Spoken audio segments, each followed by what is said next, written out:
Okay. People say I have a very crisp snap. Nobody says that.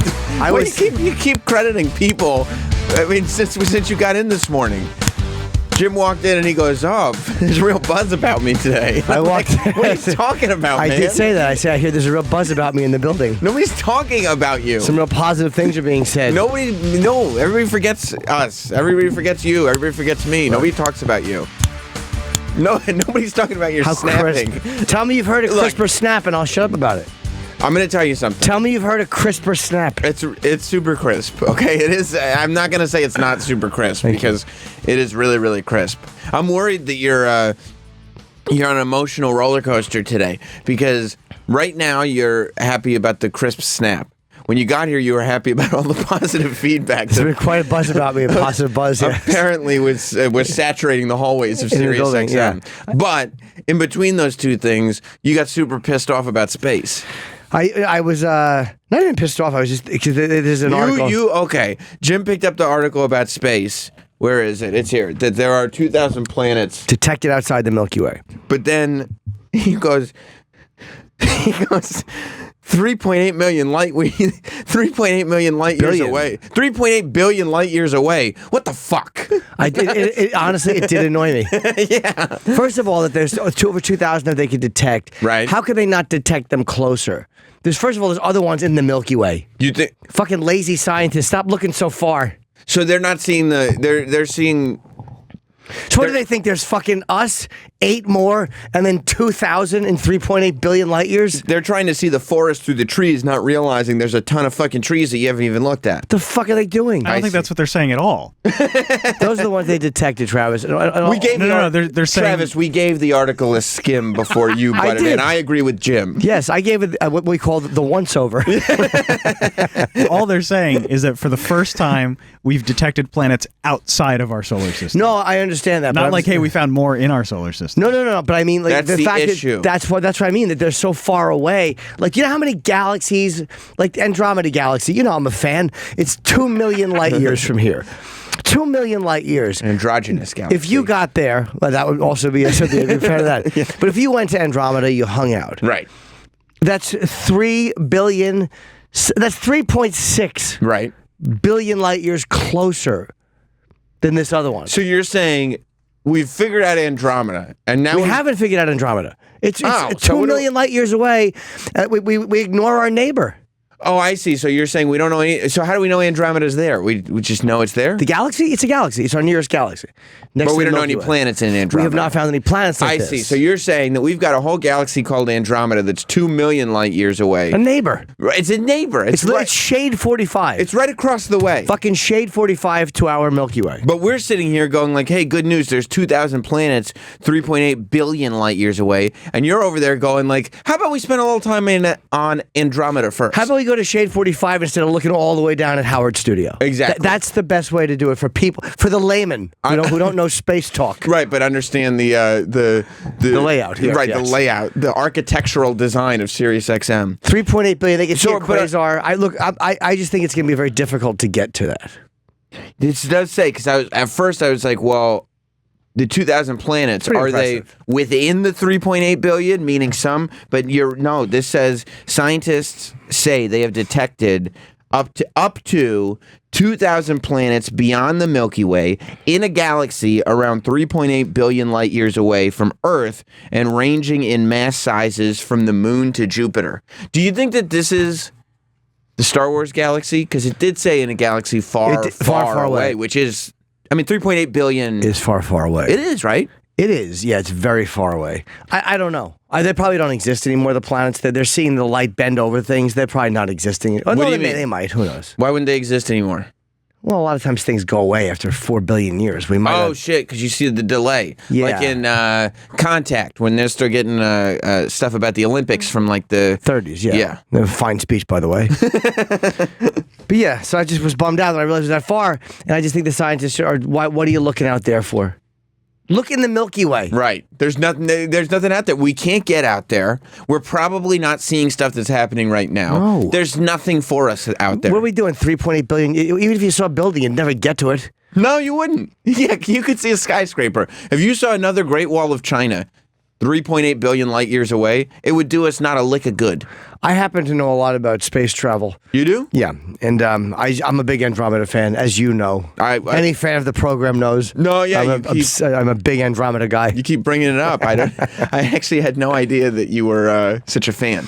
Yeah, it's a relatively short. But what's 2 million light years? How long does it take to travel 2 million light years? Light travels, as you and I have discussed many times. Many times. Pillow talk is, I think it's 6 trillion miles a year. Let's just say it's 186,000 miles a day, 6 trillion miles a year.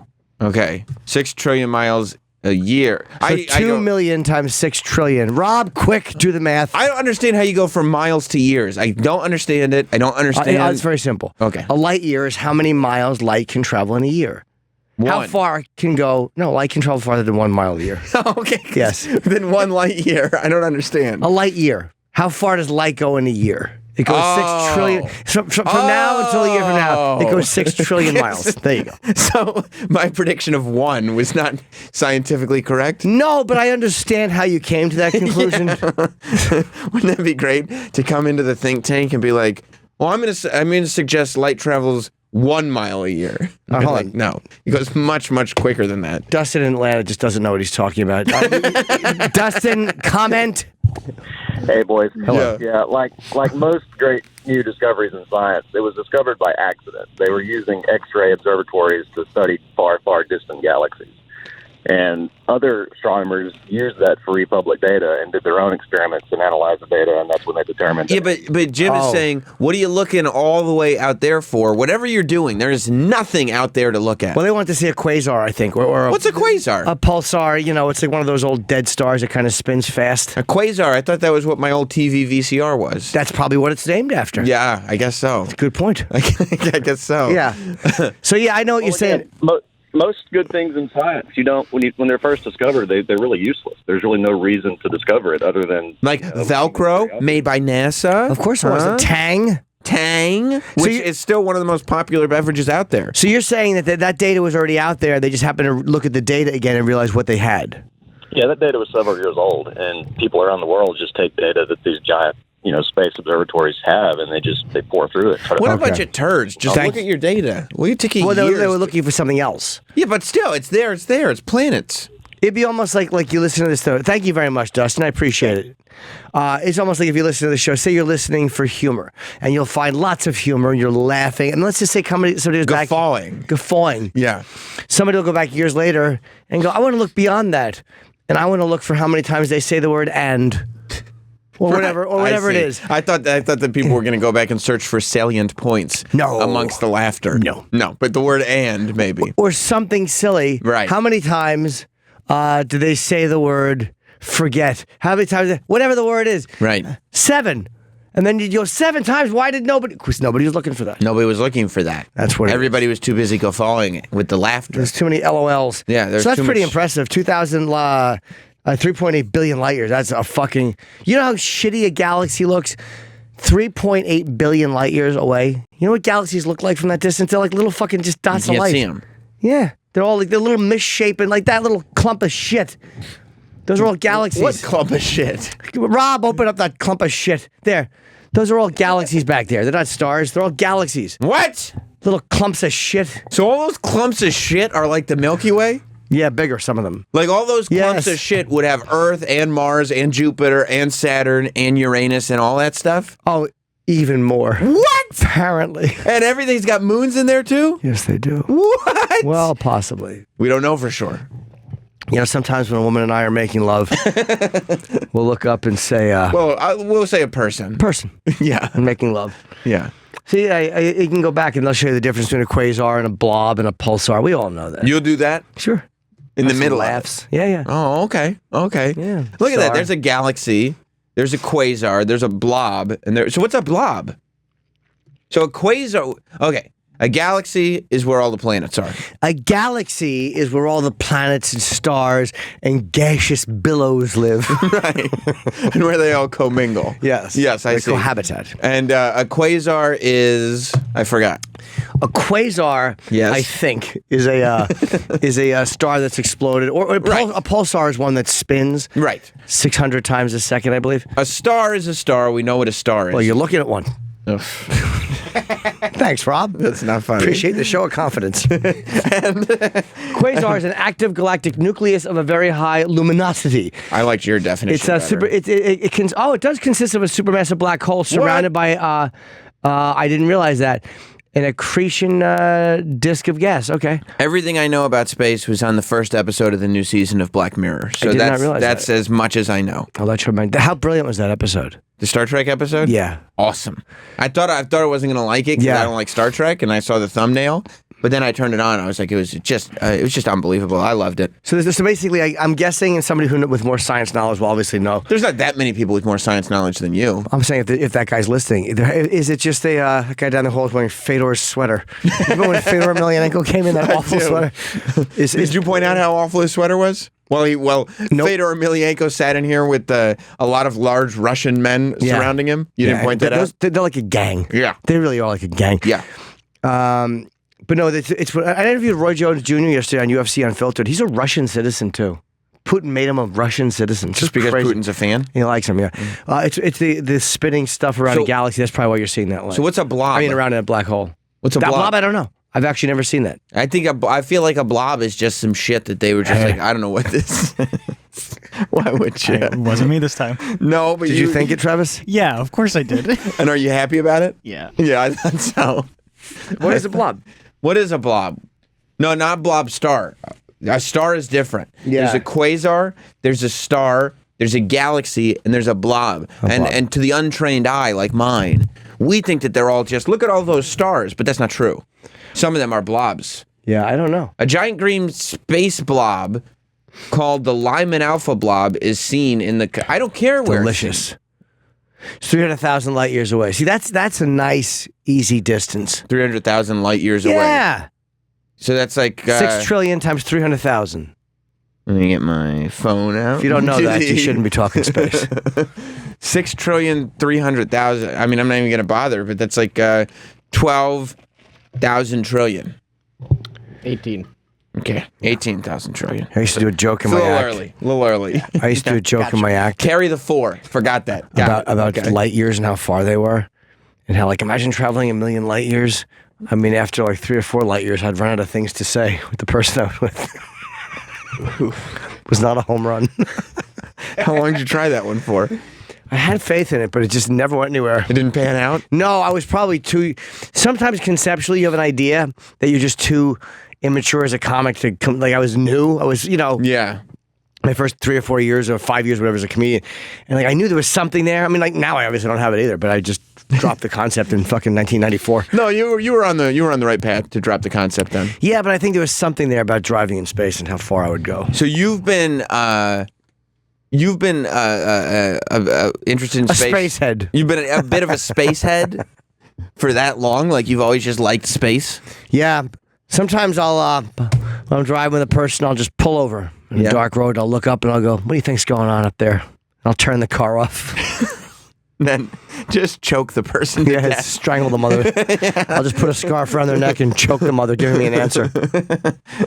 I don't know. I get freaked out at just the idea of just space being infinite. 2000, yeah. Our brains aren't built to get it. That's all it is. Our brains just don't. We like to think that we're the smart. We are smart, but we use On Earth, we're the smartest. We fucking sure are. Dumb apes. Yes. Throwing their own duty while we look at Stupid their animals. cages. Yeah. All these animals. You know how you know you're smarter than animals? Because when it rains, they get wet. They do.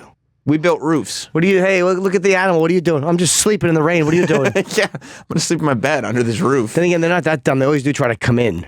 Yeah, of course they try to come in. It doesn't take a genius to try to find shelter and be under it. It takes a genius to build shelter. So yeah, that's good for them. 2,000 extra planets. How about you look here? How about we worry about see, that's a different type of president. You know what I mean? Like a Trump NASA would have looked here in our galaxy. Yeah. Doesn't he want to bring Milky Way first? He said that. He did. He said make the Milky Way great again. Yeah. Doesn't he want to start putting more money into NASA and sending people to space again? Yeah, the moon, it's like, look, stop at the fucking moon. It's enough? We've been there. Right. It's shit. Right, there's nothing going on. It's fun. It's a giant fucking rock. Right. Go fuck itself. There's nothing on the fucking cunt moon. No. No. They looked all over the Moon's place. an asshole. It is. It is. Mars is what they got to start looking at now. Yeah, but I mean, they're never going to get anybody on Mars. Oh, they certainly will. You think so? Of course they will. That's cool. 100%. They might even do it in our lifetime. They probably will do it in our lifetime. I hope so. It's like I'd a like to see 3-year it. trip. I think it's a 3-year trip. So they'll have those little fucking computers in you that stop you from Imagine that taking can detect cancer and things like that. Imagine taking a 3-year trip to Mars. Probably run out of things to say after 2. No, it doesn't work because you'd be constantly communicating with NASA. It's got to be light years. Yeah, no, you're right. It's got to be a ridiculous amount. What was that movie with what's her name? Where there's just 2 of them in space. Gravity? Gravity. Wait, Yeah, was that Gravity where with one wakes up? With Sandy Bullock? No. Oh, no, with... I hated that movie with Chris... I liked Gravity. no, Gravity was good, but I hated this with Chris Did you hear Pratt. Anthony say that, or was that just to me? No, it was to me, Oh, too. you okay? Mm-hmm. Yeah, Gravity Chris- was with Sandra Bullock and George Bullock. That's Clooney. different. Yeah, Which I like that one too. I liked Gravity, but I thought the other one was terrible with Jennifer Lawrence and Chris Pratt. You know, I thought it was awful. Where they're going, the premise was good, 120 light years. but then the movie just sucked. No, it's a 120-year trip. Passengers. 120-year trip. They're all in suspended animation for 120 years. You leave everyone behind on Earth, and you wake up in some land, some whatever. A strange land. You become strangers in a strange land. But he wakes up. His machine malfunctions, and he wakes up. I mean, and they have first-class meals and regular meals, and you realize you're going to live all those years alone with nothing to do. The premise is great. The movie itself was terrible. Yeah. It was a bad movie. They didn't need Lawrence Fishburne. No, it was awful. But the premise was really good because that's why I went to see it, because I saw the trailer and I was like, oh my God, can you imagine? And then I was like, I wish I hadn't imagined because this movie sucks. Yeah, I didn't hate it. I could have been better, but it was okay. But Yeah.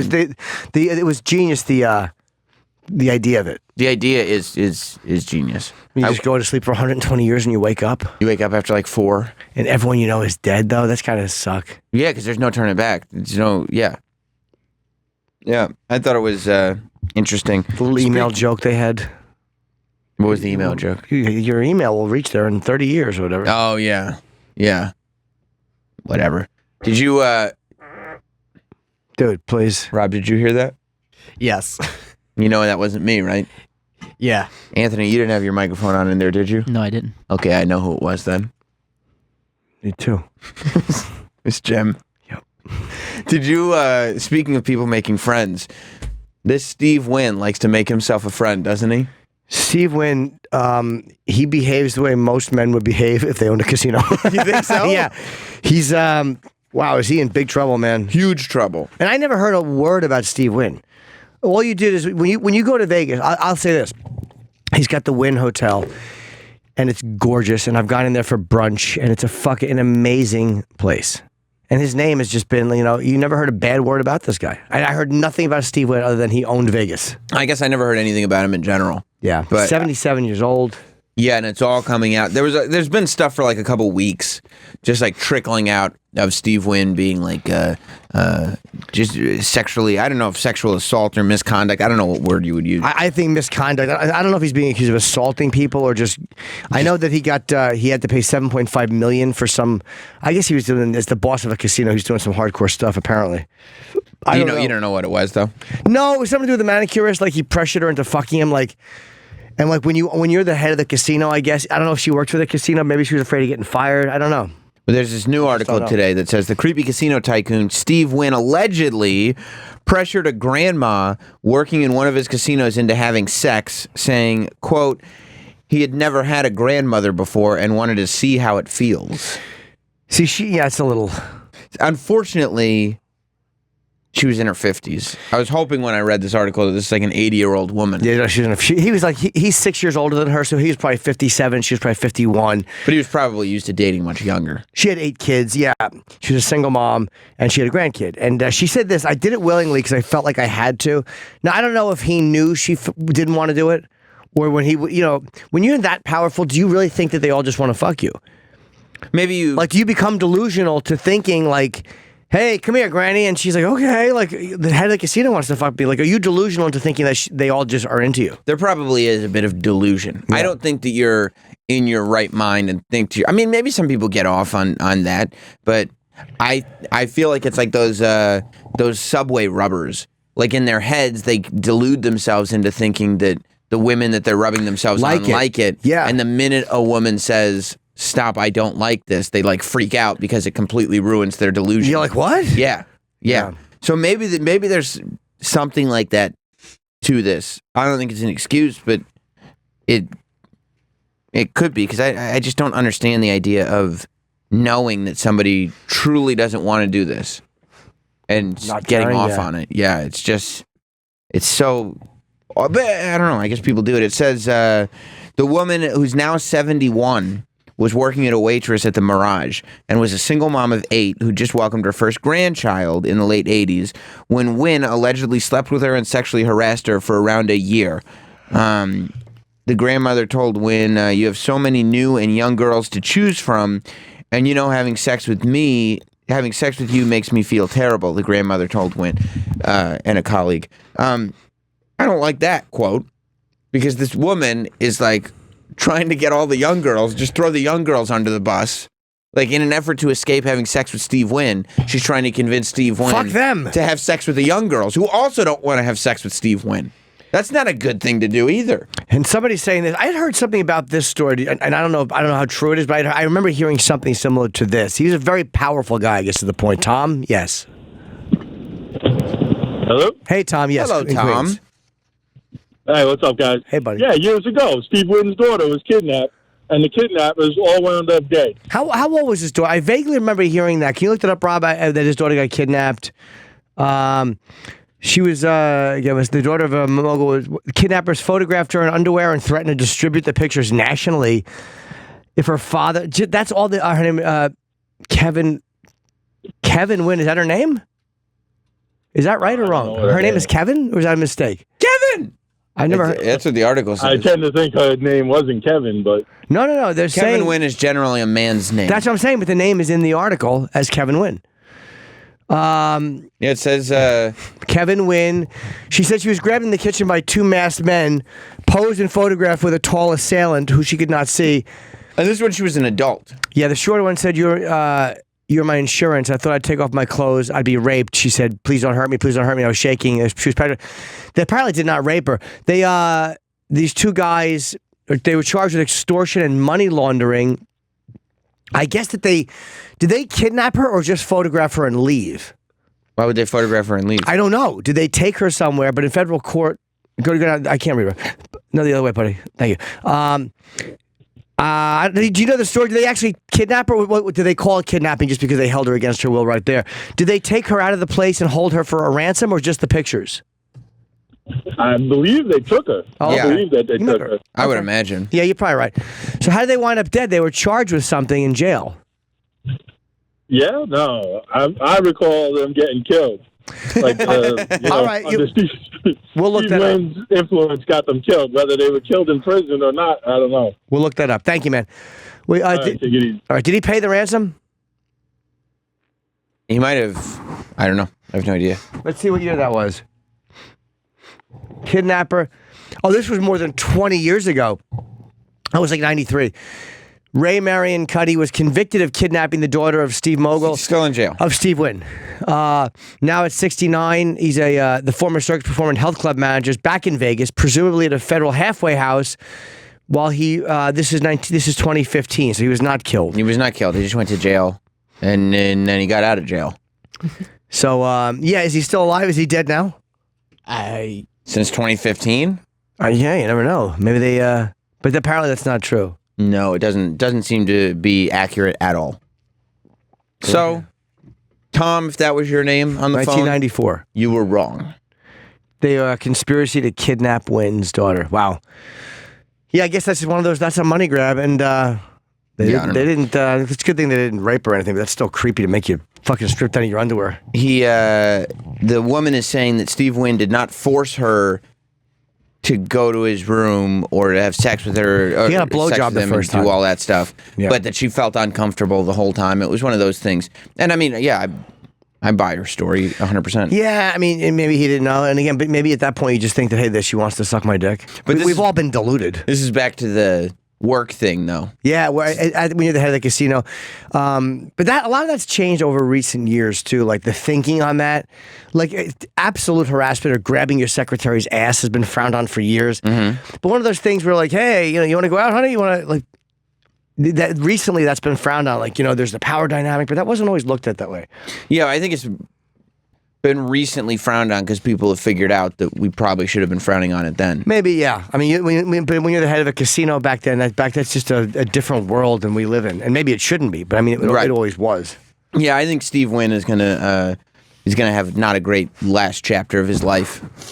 You never know. I think there's gonna be a lot of accusations that start pouring down his way, and this is gonna hit him. Yeah, Steve Wynn is worth a lot of money. Yeah, but so is Roger Ailes. Well, he's dead now, but I mean, yeah. Yeah, and that's what I mean. The last part of Roger Ailes' life was not a pleasant time for him because he kind of had to, try to serve his penance on everything that he did leading up to it. Bill O'Reilly. I mean, I'm sure O'Reilly still has an audience, but what happens? He's the podcast king. When you're that big. And you get knocked out. And I said, there's no other way to say this or I sound like a douche, but he's not a part of the, I wish I had a better way. How do you say that the national conversation without being a douche, like the cultural, he's not a part of that anymore because he's kind of to the side just because he's not on Fox anymore. No, that's totally true. I just hate saying it like that. That's a douchebag's way of saying it, but he's just not. No, he's not somebody that, if you're not a fan of Bill O'Reilly, like if you're not part of his built-in audience, nobody's sitting there going like, oh, what's O'Reilly's take on this? No one knows what he's talking about.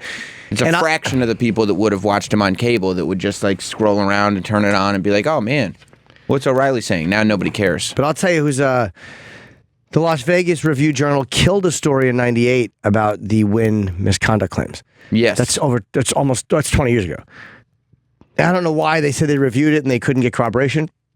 But that's bad for them. That looks really bad. But that's going back to a different time. Like in '98, it was a lot tougher to get one of these cases going. Now it's easy. And yes, there was no internet back then with the power that it has now. I mean, it was the internet, but it wasn't like social media. Yeah, and this movement wasn't happening.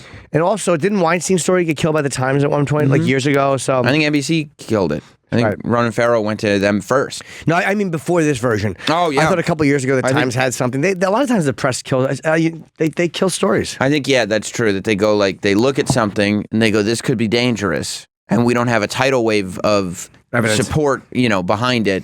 So instead of investigating, because these people find out when the investigation is happening. Like, it's not like these journalists can act in secret. A Steve Wynn, a Harvey Weinstein, if a news agency is investigating what they're doing, they're going to find out as the investigation is going on. And if the news agencies don't have a whole bunch of support behind what they're doing, it's going to cost them. Did someone take a lie detector test on that? Didn't Steve Wynn take one back then? He may have passed it. Probably had a thumbtack in his shoe. I wonder if that works. It does. Trust me. I've seen it. Yeah, oh yeah. I've gotten out of a lot of stuff with the old thumbtack in the shoe trick. I wonder if it would work for Nico. There are lie detector tests. What is the He'd have percentage? To just drop a boulder on his foot. Yeah. What is the percentage of accuracy? Like, is it 98% accurate, or it's not 100%? It's not accurate enough to present in court. Well, you know where I learned that from? Where? Perry Mason? Objection! A polygraph is not proven 100% accurate. That's Jack Warden in Injustice for All. Ah. I got lie detector tests. And you're like, that's where I learned that. Accurate, but not foolproof. What year... what percentage? Oh, it's about 90% accurate. That's not that accurate. And critics are going to say it's about 70% accurate. I mean, that's pretty, 9 out of 10 is pretty accurate, but that's not accurate enough for court. No. And if it's closer to 7 out of 10, that's way worse. Yeah. Yeah, that's pretty bad, actually. Especially if you know how to be. Eventually, they'll get to a point where it will be 100% accurate. You think so? Why? I mean, they haven't. There's been no advancement on the technology in like years. But what happens is, remember there was no how long was there no advancement in phone technology, where we had phones until Steve Jobs, and then all of a sudden it went from here to 1,000. That's how it's going to be, or with computer memory. You see that photo of 5 megabytes going into a fucking plane, and now you're carrying around gigabytes in your. That's how it's going to be. The jump in technology is just it's a leap. So eventually when they can get like those little microcomputers into you, they'll absolutely know whatever happens with a person when you lie, the way the blood moves out of your brain or whatever the fuck happens, and they'll know 100% if you're lying. Did we just go from our polygraphs admissible in court to future Jimmy in 5 seconds? But I'm right. I didn't say you were wrong. Most of my future stuff is correct. But you also you paint broad strokes sometimes. You have so to, it's very difficult to be wrong. Well, yeah, but I'm just saying that they will eventually be able to prove 100% if you're lying. That's not a crazy thing to say. No, it's just a scary thing. Because it's not like it's going to be it's going to be everyone. It's not like they're going to. I wouldn't. It's not like it's just going to be, courts using the technology if it exists. It's going to be people know if you're lying or not everywhere. Let's see here. Brian in Georgia. Why did you do a polygraph yesterday, Brian? Comment? Did you? Hey, what's up, man? Hey. So I have to take polygraphs routinely for work about every 3 to 5 years. So, what do you do? I work for the Department of Defense.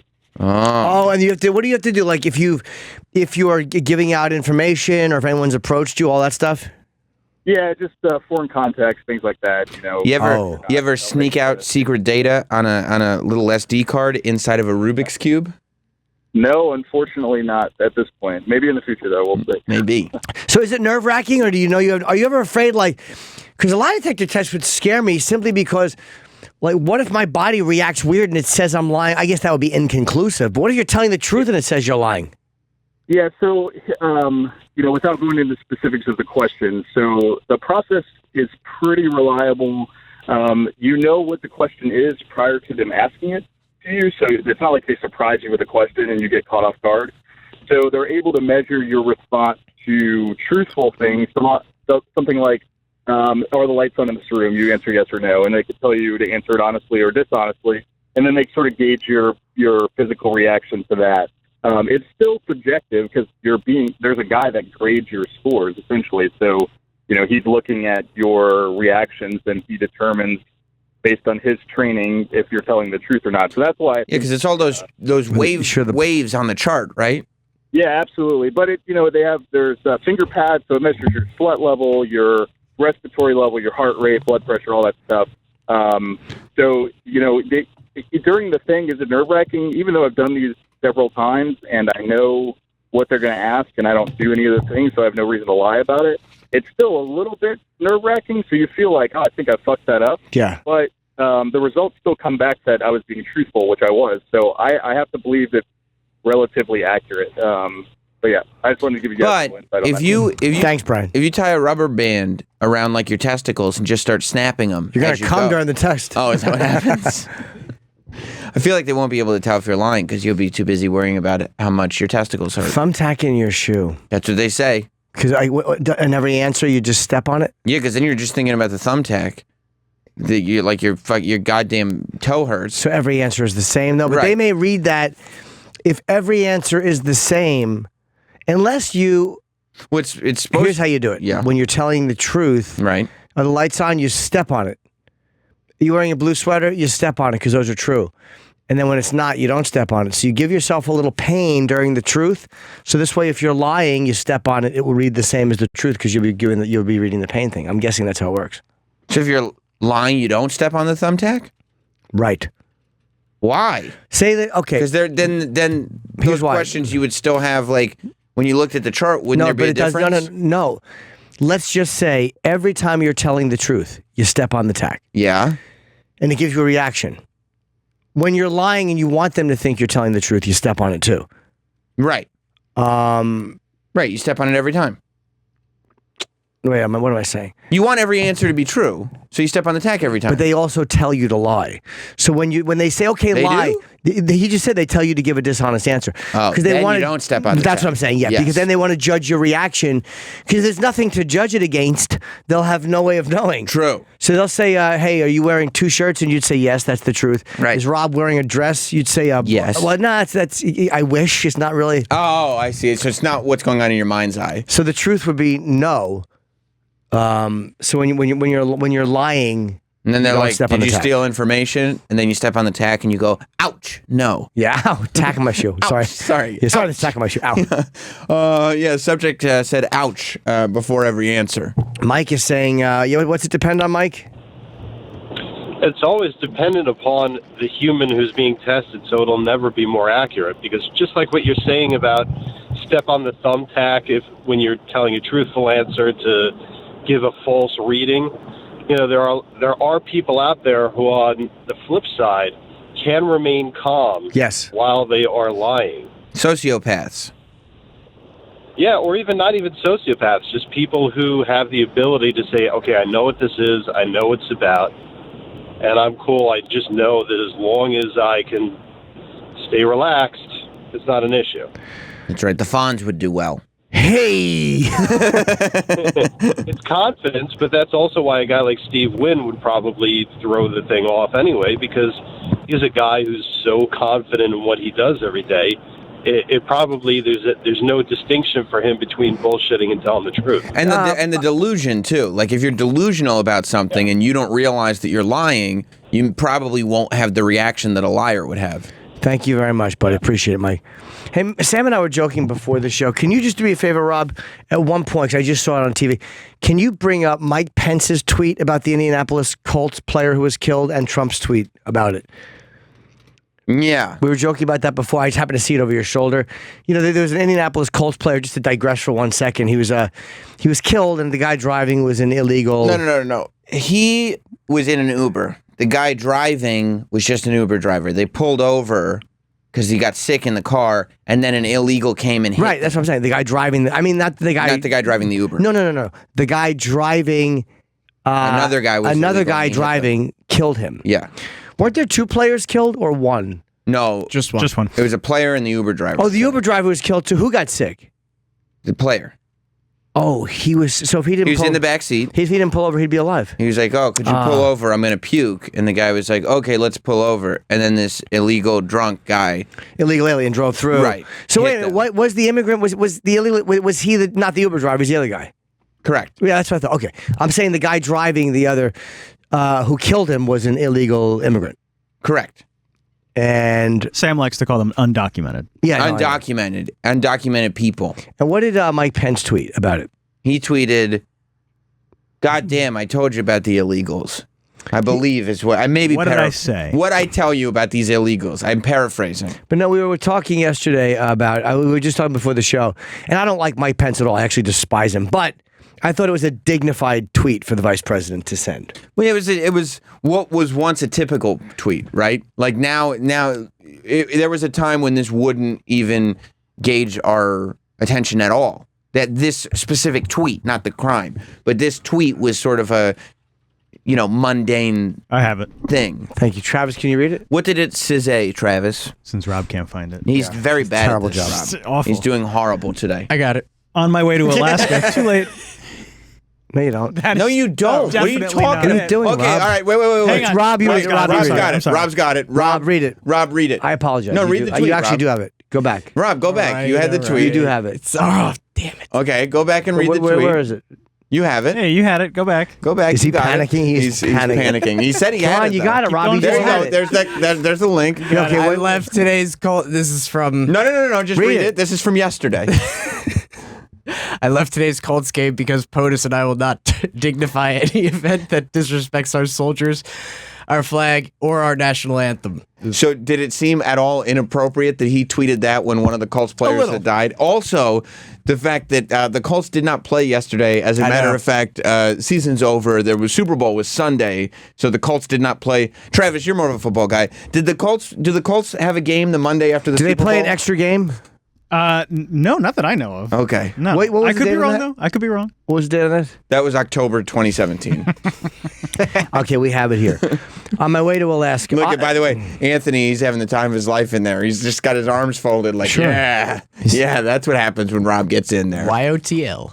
On my way to Alaska, I was very saddened to hear of the passing of Indianapolis Colts linebacker Edwin Jackson. This was a senseless and avoidable tragedy. This is a great loss for the entire Indiana community. My prayers are with his family in their time of grief. Now, again, the public thing about prayers. I get the vice president tweet. That's a nice tweet to send. It's a dignified tweet. Right.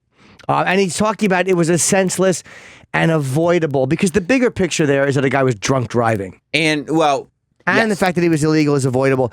But that's more a drunk driving thing. I think that the battle is against drunk driving. Is the problem there. In this one, yeah, because again, illegal or not, there's millions of Americans killed or however many. And I don't even think legal drunk driving citizens. I don't think just being here should be a crime for anybody anyway. No, of course, let him in. Sammy never thinks that. Let's see. And our president also had a tweet. That's that second one down there. Yes. So disgraceful that a person, did I tell you this before this happened? So disgraceful that a person illegally in our country killed Colts linebacker Edwin Jackson. This is just one of many such preventable tragedies.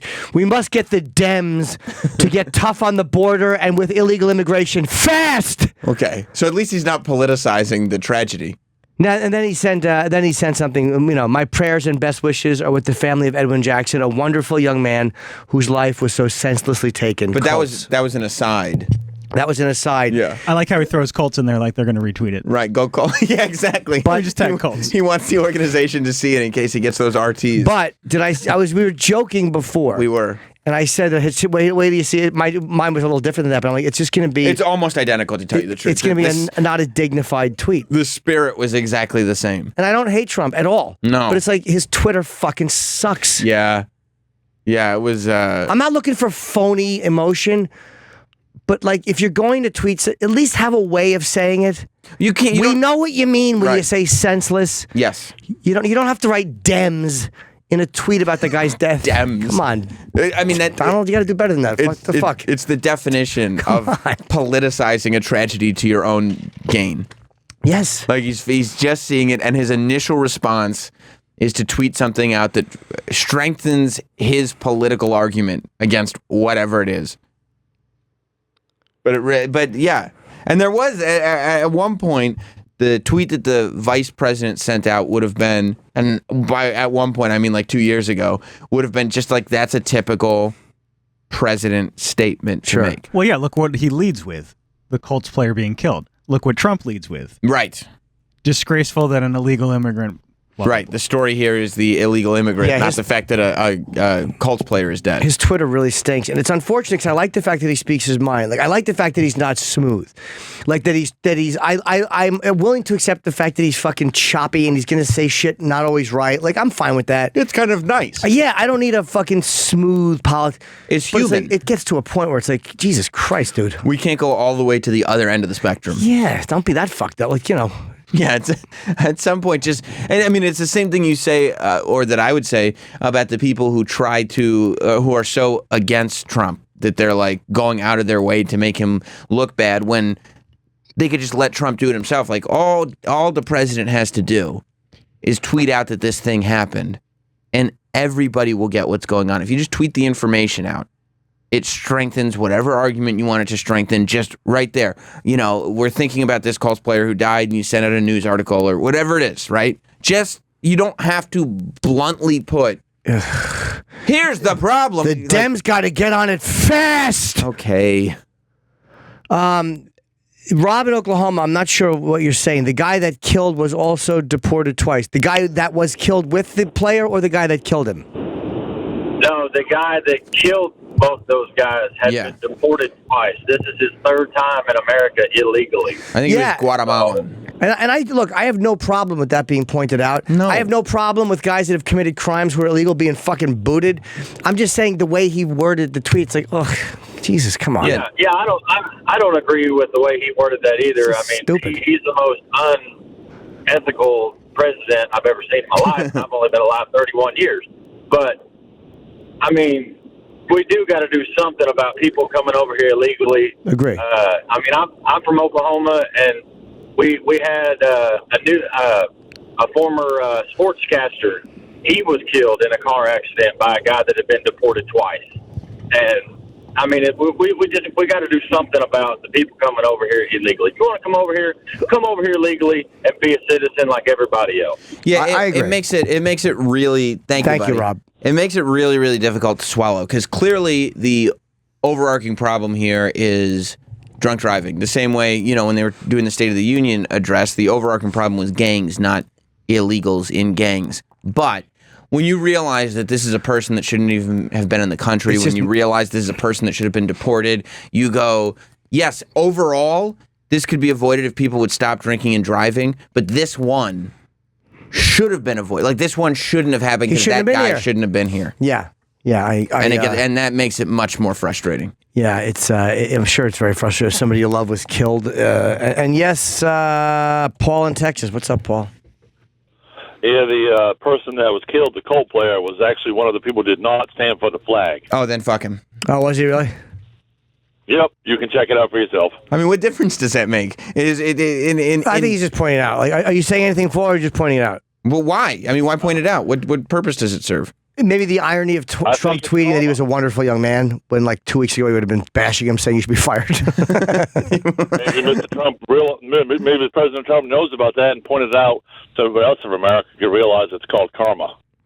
So do you think that's karma? Come on. If you don't stand for the Pledge of Allegiance, you should die in a drunk driving accident? I don't want illegal aliens here, and illegal alien killed the guy. There's nothing. That has nothing to do with standing for the national anthem. Yeah, they're separate issues. I'm pointing it out. Just pointing it out, Sam. Yeah, I mean, it's not worth pointing out. There's no argument there. I'm not arguing with you. I'm just pointing it out. And when a guy, like when a guy, what are you pointing? I'm not sure what you're pointing when out. a guy dies, you don't need to point out like, hey, he didn't stand for the national anthem. Like, so what? He also had like fucking frosted mini wheats for breakfast. What difference does it make? Yeah, the only reason I found that interesting was because just the way Trump tweeted that he was a wonderful young man. It was like, it would be interesting if like Trump had a tweet like months ago where he was pointing him out or the Colts out or whoever and being like, look at these un-Americans. That I could see the interest in. Yeah. But all right, Paul, thank you. Okay. And it's just but yeah, I mean, I don't think at that point whether you stand for the national anthem or not has anything to do with anything. Yeah, what's up, Jay? Michigan or Minneapolis? Where are you, Jay? MI is Michigan. Hi. Hey guys, I just want to point out, like, I think a lot of the Trump stuff, he could like avoid getting all this public scrutiny if he was just more tactful about what he's saying. Like, I mean, if he was more like Pence when he tweeted out, I mean, he could totally make an argument like, yeah, if this guy was not in the country, the coincidence of him hitting this football player, it would mean that the football player, would still be alive. But I mean, just the way he approaches stuff, like the whole shithole countries thing. I mean, there's a way to like phrase that where he didn't look like a total asshole. The problem is that there is some factual basis to a lot of what he's saying, and like there are arguments to be made for the things that he's saying, but he does it in such an isolating and polarizing way that this whole other side of the country almost feels like they are supposed to be fighting against whatever he's saying without ever paying attention to what he's saying. Like when he says Dems, the Dems need to get together. Yes. Anybody that considers himself a Democrat feels like, oh, them's fighting words. I better get defensive on this, as opposed to just being like, hey, we as a country have to all agree that this thing is pretty tragic, and maybe you guys who are deported to 2-3 times. Yeah. Shouldn't have an easy time getting right back in. Yeah. And thank you, Jay. And there's a guy on Twitter, and I know there's all these guys who's like, you should reel back your anti-Trump crap. It's like, shut up. To you? Yeah. Or just to the show in general? What's anti-Trump? But what it's like, and he might even be joking, but I mean, like, if you're that much, better reel back your anti-Trump crap. Haven't you learned anything from Hollywood? Losing listeners. Bye. Yeah, see you later. If you can't point out that some of President Donald Trump's tweets aren't exactly eloquent, then you're probably drinking Kool-Aid on that side. Yeah. If you're that obsessed, go fuck yourself. By the way, you're exactly like Nancy Pelosi. You're the same dope she is for sitting there. It's exactly the same. You're the exact same person. So don't look at Nancy Pelosi and wonder why did she act like such a twat? Because you're the same guy on the other side. These blind liberals. You're a blind conservative. Yeah, it's the same shit. You're a dope. Liz Sets Fire on Twitter points out. Wait, what? Liz Sets Fire is her name. Letterman Sammy better watch out the next time he's on the side of the road and not able to change his tire. That's right. It can be so much better a story. No, what? What? Oh, no. I'm just saying it would be a better story 'cause it's local. Oh, that's not how I took it. Oh, that's you thought I meant I was hoping that someone would plow into you? Well, because I'd be deceased, yeah. Oh, no. It's a mistake. Okay. Although I have to say, James in Texas has a valid question. What's up, James? Yeah, I was going to see if Letterman Sammy was personally responsible, if he's feeling guilty at all this morning. No, the death of the Colts player. I have never advocated for open borders. I have never advocated for people being deported, being allowed back in. I have never actually said that I don't believe in borders. I don't think that there's any evidence to this point of view coming forward. So no, at no point do I feel guilty because if a person is deported for criminal reasons, I don't think that they should be back in the country. James, he's lying. I'm 100% with you. Okay. Thanks, pal. Will you at least send flowers? No, I probably won't send flowers. Although my sympathies will be with the family, I will probably not send flowers. But I probably wouldn't send flowers if he were my family. So that's just me. I remember when this happened, you said we got one. I said, what are you talking about? No, yeah, you did. It just happened just now. What do you mean when it happened? He did say that. I got his text. John in Pennsylvania. Yes, John. I sent it out on the show group text. Yes. I'm not trying to say you guys are censoring him, but you guys are advocating for him to watch what he says on Twitter and that he needs to word things differently. But then when Anthony Cumia puts something up on Twitter that says the N-word and gets fired, you're like, no, he should be allowed to say whatever the heck he wants. What I said was you should be able to, hold on. But here's the difference. Did I say that Trump should be penalized for what he wrote, or did I say he should just say things better? Also, well, you said he should say things better, but why? No. Don't keep one thing at a time. You're comparing my defense of Anthony being fired for saying something stupid on Twitter to me saying I wish the president said something better. I haven't asked for him to be penalized. I didn't say he should be forced to. I said I wish he did.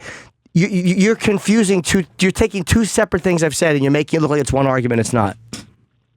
You're correct, and I didn't mean to accuse you of that. That's not what I was getting at. I was just using it as an example. Also, John, I do think that if Anthony Cumia were the president, I would have some serious problems with the Times Square rant going up on I probably would too. Yeah, I wouldn't want that to be a representative of the country as much as just I don't want President Trump to be dropping the N-bomb. That's not what I'm saying. Yeah. But I think Trump should he should say things a little smarter when you're the commander-in-chief. I'm sorry, I feel that way. Yes, I would agree. No, that's all. I mean, it's kind of censoring the guy. Thanks, John. Appreciate it. Tough to disagree with. To say, wouldn't it be nice to have a president that wasn't just like, yeah. I mean, whether you like him or not, it probably would be better. But people tie in old arguments with this. Everybody just wants to make a point. Yeah. Like they want to find out why. If you're saying something people don't like, they don't want to just go, I don't like that you said that because I like Trump. Okay, that's fine. That's true. But don't try to find out why I'm wrong to say it. Because people are also eager to figure out, like, okay, he said that. That means he's against Trump. Or, well, you've been for Trump this whole time. Now you're against him. And you're like, no, we're just talking about Twitter right now. Yeah, if I hated Trump, I'd tell you. I'm not afraid to say it. I don't hate him. There's things I don't like and there's things I like. Right. We're just talking about his Twitter account as it relates to this thing. Yeah, I wish it would be a little better. I don't know. I think that's a fair... Well, I don't think it's unfair. I don't like my president writing Dems in capital letters. Sorry. When a football player dies? Yeah. It's probably not the best thing. Dems. I love though that he's not using the POTUS Twitter account. He won't. I don't blame him for that. He won't use the POTUS Twitter account. Because he wants to keep his followers. Yeah. He wants to. He's got 47.5 million, so he's doing real good on Twitter. He sure is, Sam. Yeah. And he's only like 24 tweets. Is that right? Wow. And he's only following 45 people. What do I got to do to get on that list? Who's he following? Be a person. Rich in Georgia. He's following 45, Tucker. I get it. What's up? Oh, because he's the 45th president? He's following Tucker Carlson and Jesse Waters. Jesse Waters got the follow. I love that he's following like all White House staff and then Fox News staff. And also Piers like Morgan. It's a little transparent. Ann Coulter.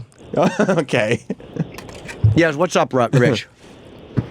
I just want to know when people are going to quit being surprised by President Trump's tweets. He's been doing it his whole life, and now, he said he wasn't going to change just because he was president. So I mean, I think it's about time people quit being shocked by anything that he tweets. Well, you know what, dude? He's been doing it for a few years. Twitter's a few years old, and I'm not being a dick by saying that. It's like all of us kind of are not used to being able to fire out thoughts in that second. We all have been taught in our whole lives to take a minute and think before you say it to everyone. And with Twitter, it's hard to do that. And he said he was going to be more presidential when he got elected. He did say that. He specifically said. He did say that. So he said he was going to be incredibly presidential. It's not that surprising, honestly. Rich, you're right. I'm not that surprised. No, I'm not shocked. It's just a matter of saying, like, okay, couldn't this be a little better? Yes, Kent in Kansas. I tend to agree with you on this. Hello.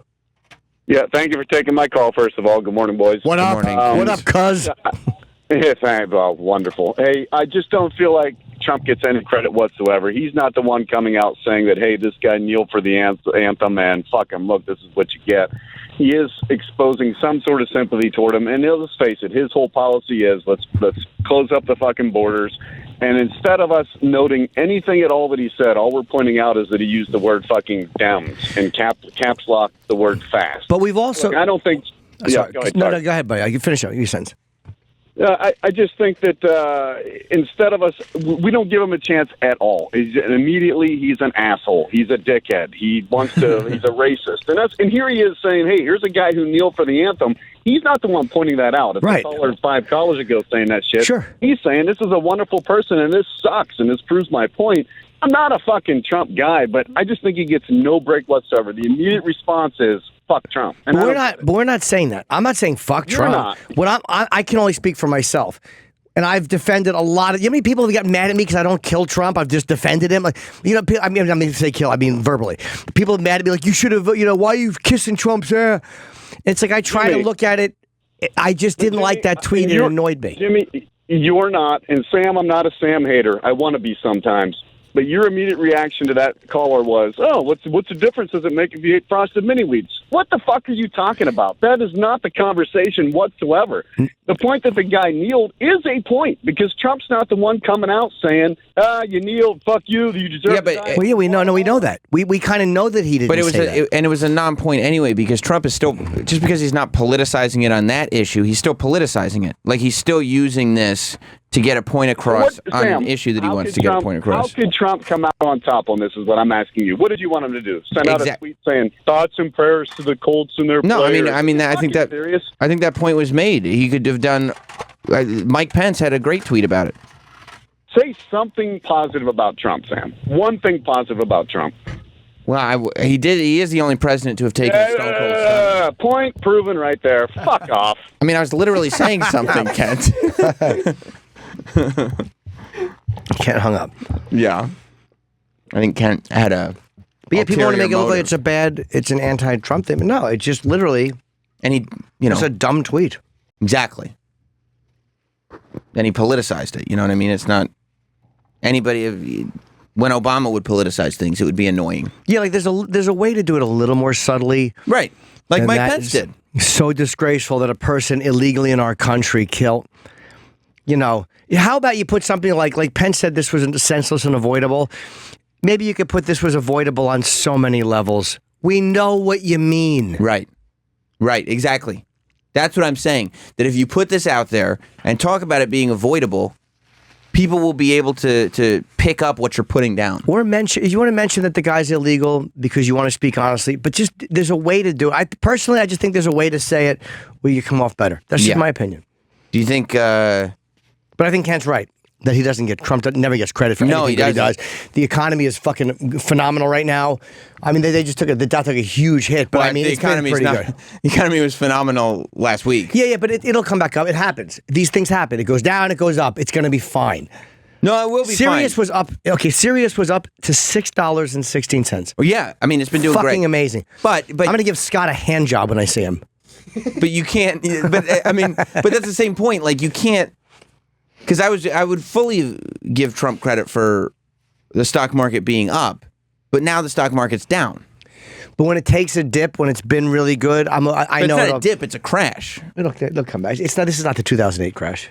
No. But yesterday was as big a crash as they've had in one day in years. Yeah, but it's okay. I mean, it was It was horrendous. They're saying the stock market is correcting itself. That's how they course correcting. Yeah. That's how they calm everybody down. They go, no, it's correcting, and as a matter of fact, now is a great time to buy stock.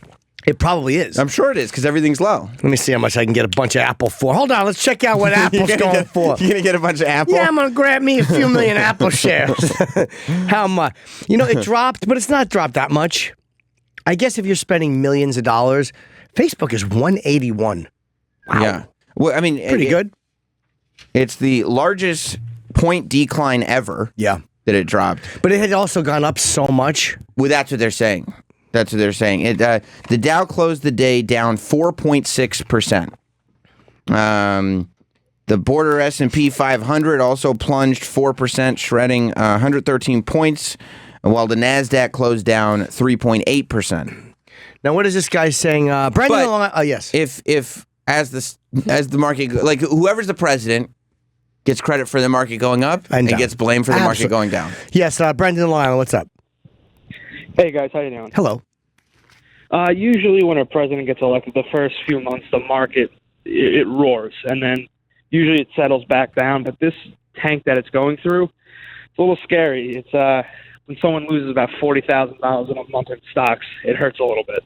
Yeah, there's nothing typical about the stock going down. It's as low as it's ever. I think that people have consumer confidence, and I think it will go back up. And I know nothing about the stock market. I just know I've been happy with. Yeah, I mean, I have a ton of money in all different places. The only thing that really sucks is Bitcoin.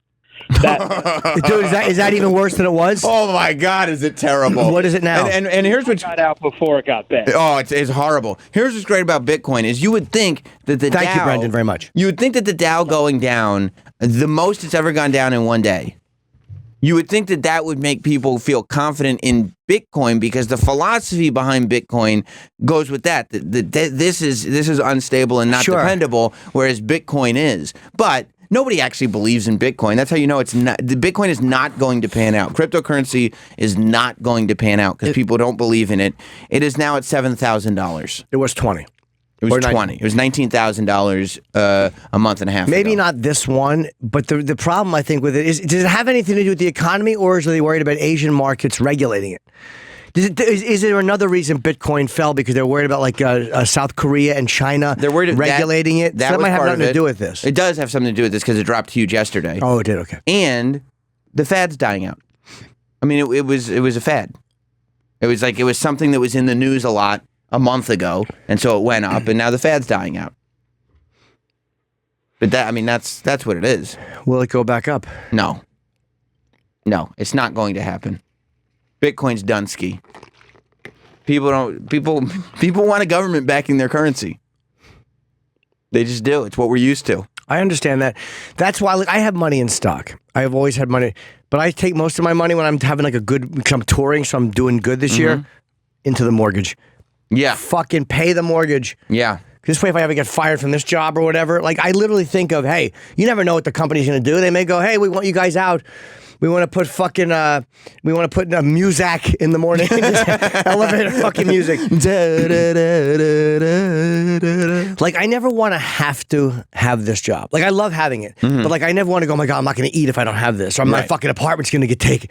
Like, my goal is to knock the mortgage down to where it's manageable. Right. Which is what people should do. That's all I've been doing since I got my apartment, is fucking dumping money into it. Yeah. And that's what I did with my old one. It's smart.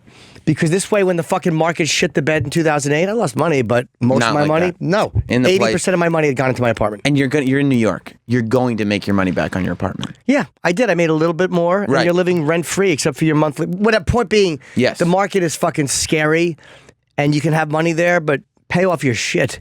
Yeah. I don't want to hear about, the interest rates, you're going to get... Shut up. Shut the fuck up. You know what? Because when the market crashes, you know what they don't do? They don't take money that you've paid into the mortgage and remove it. Right. Now you got to pay more into your mortgage. But no, I already paid that. Yeah, but the market crashed. Sorry, your place costs more now. Once you pay a 10 grand or 5 grand jump or just an extra month a year into your mortgage, they can never take that away from you. Right. Right. No, that's right. Although... thank God it's not going to affect me for a long, long time, but 401ks are shit in the bed yesterday. Are they? Yeah. Yeah, dude, Scott in Illinois saying it doesn't matter. Why don't you think it matters, Scott? And you may be right. It doesn't matter. Okay. Go on now. This is the new Fed chairman that got elected, Jerome Powell, got put in. That's what the whole big fluff is. And the stock market runs on ebbs and flows. That's just the way it works. Yeah. It can't be so high, and it's not going to come down. But for Sam to be like, fucking Trump fucked everything up, no. I didn't say that. I heard it. The economy is stronger than it's ever been, and that's what matters. Like what Jimmy's doing, the mortgages, the jobs. We directly see it in the trucking industry, and it mirrors what's going on. The rate hikes, everything, the amount of lack of trucks to the product that's being moved. That's what's going on. Our economy hasn't ever been stronger. The stock market's going to rise and fall. That's just what it does. So no, the stock market really doesn't reflect what's going on in the economy. And it does come back. Such high record highs, and then it's not going to. It's not if it just kept going up. They can't. Right. All be fine.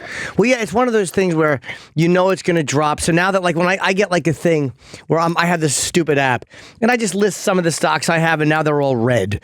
When they're green when they go up and they're red when they fall. Everyone is red. So it's one of those things where, all right, now I'm not going to sell shit today. Maybe I'll call my guy and say, hey, let's buy some stuff. And then whatever. You fucking... Exactly. And people forget that they've made... above and beyond what they've lost already. You know what I'm saying? Yeah, it stinks to lose money. I lost money in their 401k. I lost Scott, money but you're still above what you were. Right. Scott, all I was saying was that Trump was literally a week ago taking credit for the stock market. Correct or incorrect? Sure. Which absolutely have everything to do with the rise of it. Okay, so wouldn't logic follow that he could also take blame for the fall? If he's owed credit for the rise, he would also be owed credit for the fall. Correct or incorrect? No, because now Jerome Powell just got elected as the Fed chair. Okay, and so everyone is betting against it now that the interest rates are going to get hiked up. That's why this is correcting itself. It's not because of something that President Trump did. See what I'm saying? Yeah, Sam, you'd be right if this was a crash. It's not a crash. Because President Trump correction. It's a correction. Plan on taxes, everything else. That's why it went up so high. That's why you have all these businesses investing back into their companies. That is a direct result of President. And is it true that there are a lot of people who are working now that weren't working? Yes, no, yeah, unemployment jobs are coming back way low, yeah. And to me, that's my most, because I think that also helps with crime. Definitely. Again, it doesn't help with gangs, but when people have jobs, I think people are less likely to fuck up when they have jobs. Thanks, Scott. And I also, I don't think, for the record, we're just talking about what happened yesterday. Yeah, Sammy Pelosi, go ahead.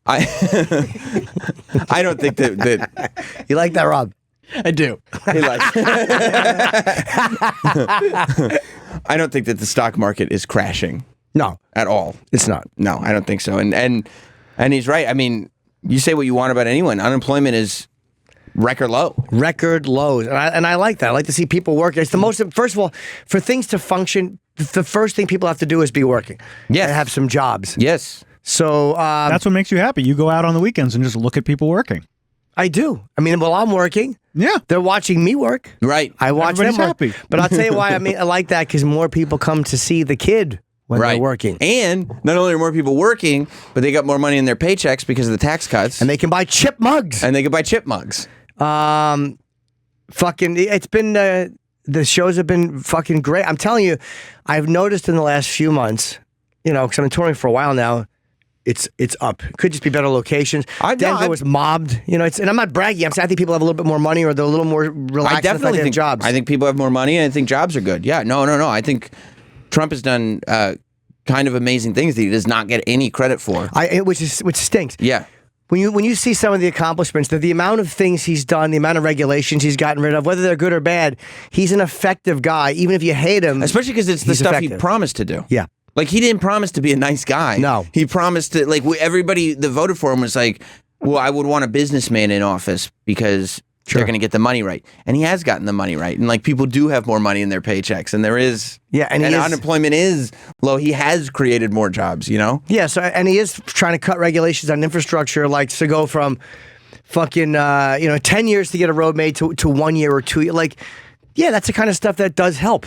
But so you got to at least give him credit for that. But that's what sucks, that you can't point out that's not a great tweet, and also, hey, he's actually doing really great over here. You're on one side or the other. Yeah, and I mean, that's it's it. crazy. Bitcoin's not dead, according to Sean. I'm going to buy myself 100 shares today. What's up, Sean? You can't buy shares of Bitcoin. Watch. Hey, Jim. Yeah, you don't know. Oh, you're right. I'm feeling my soft, juicy, supple ass. I wish I was. I meant to just think that. Travis, what? Travis, go. His mouth is full. I'm literally going to go.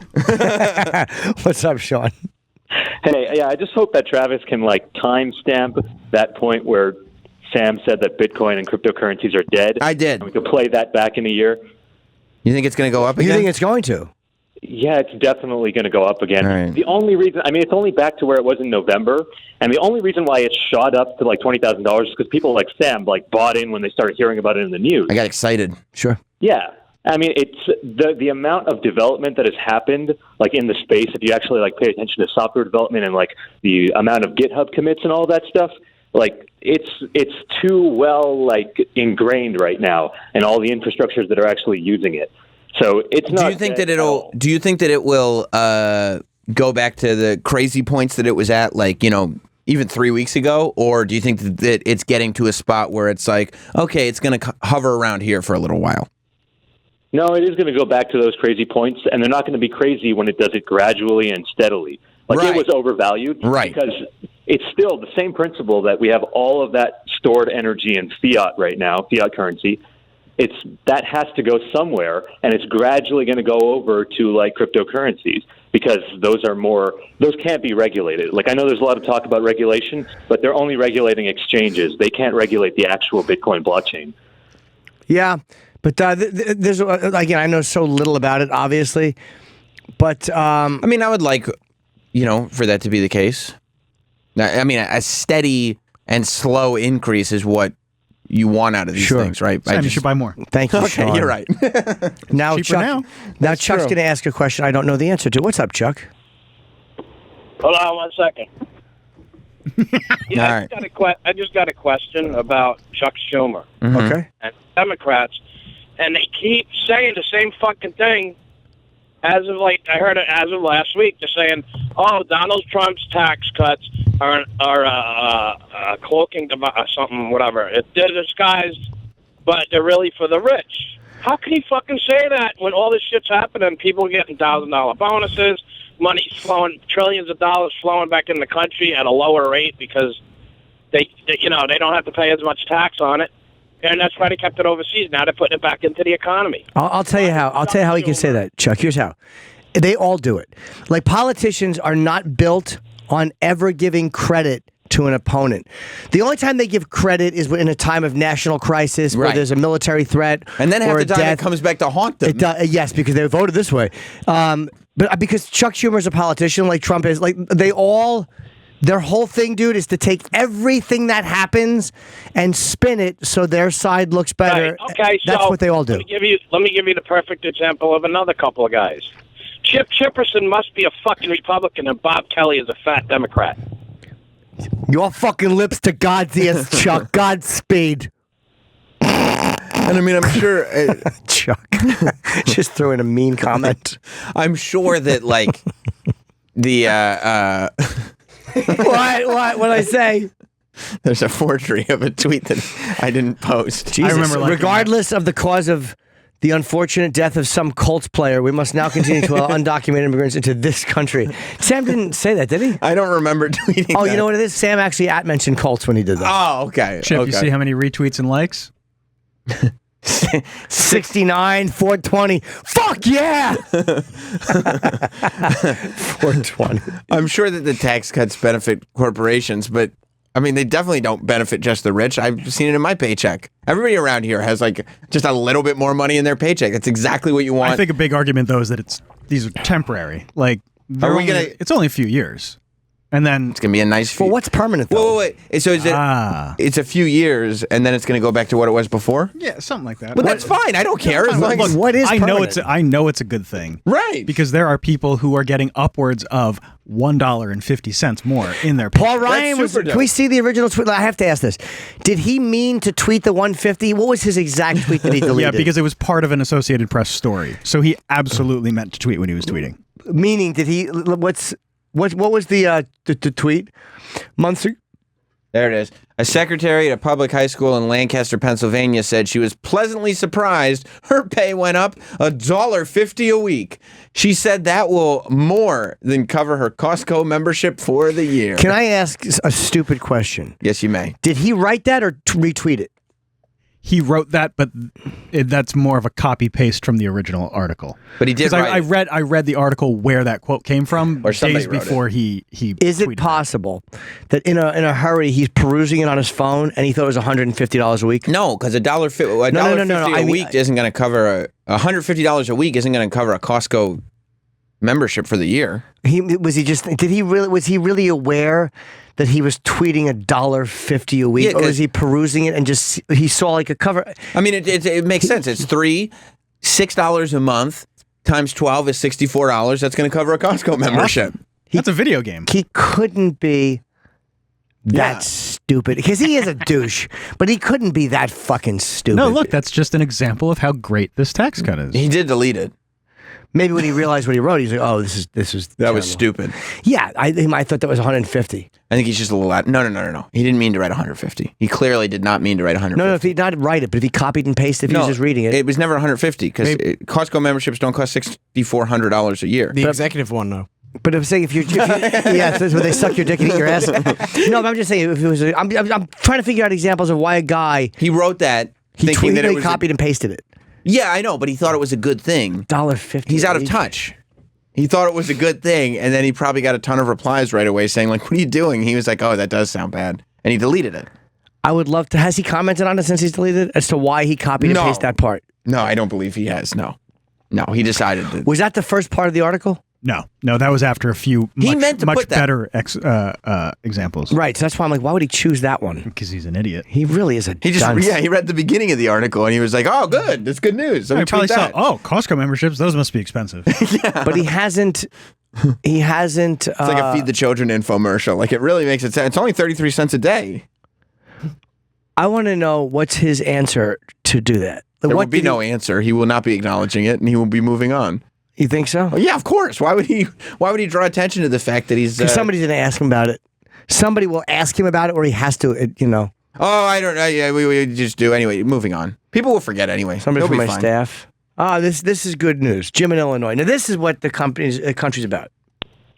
Morning, guys. Jim, welcome to Jim. Good morning, Jim. Jim, welcome to Jim. That's fine. Thank you. Thanks. Since I've got more money on my paycheck, I'm going to go see Mr. Jim Norton in Iowa City on May 12th.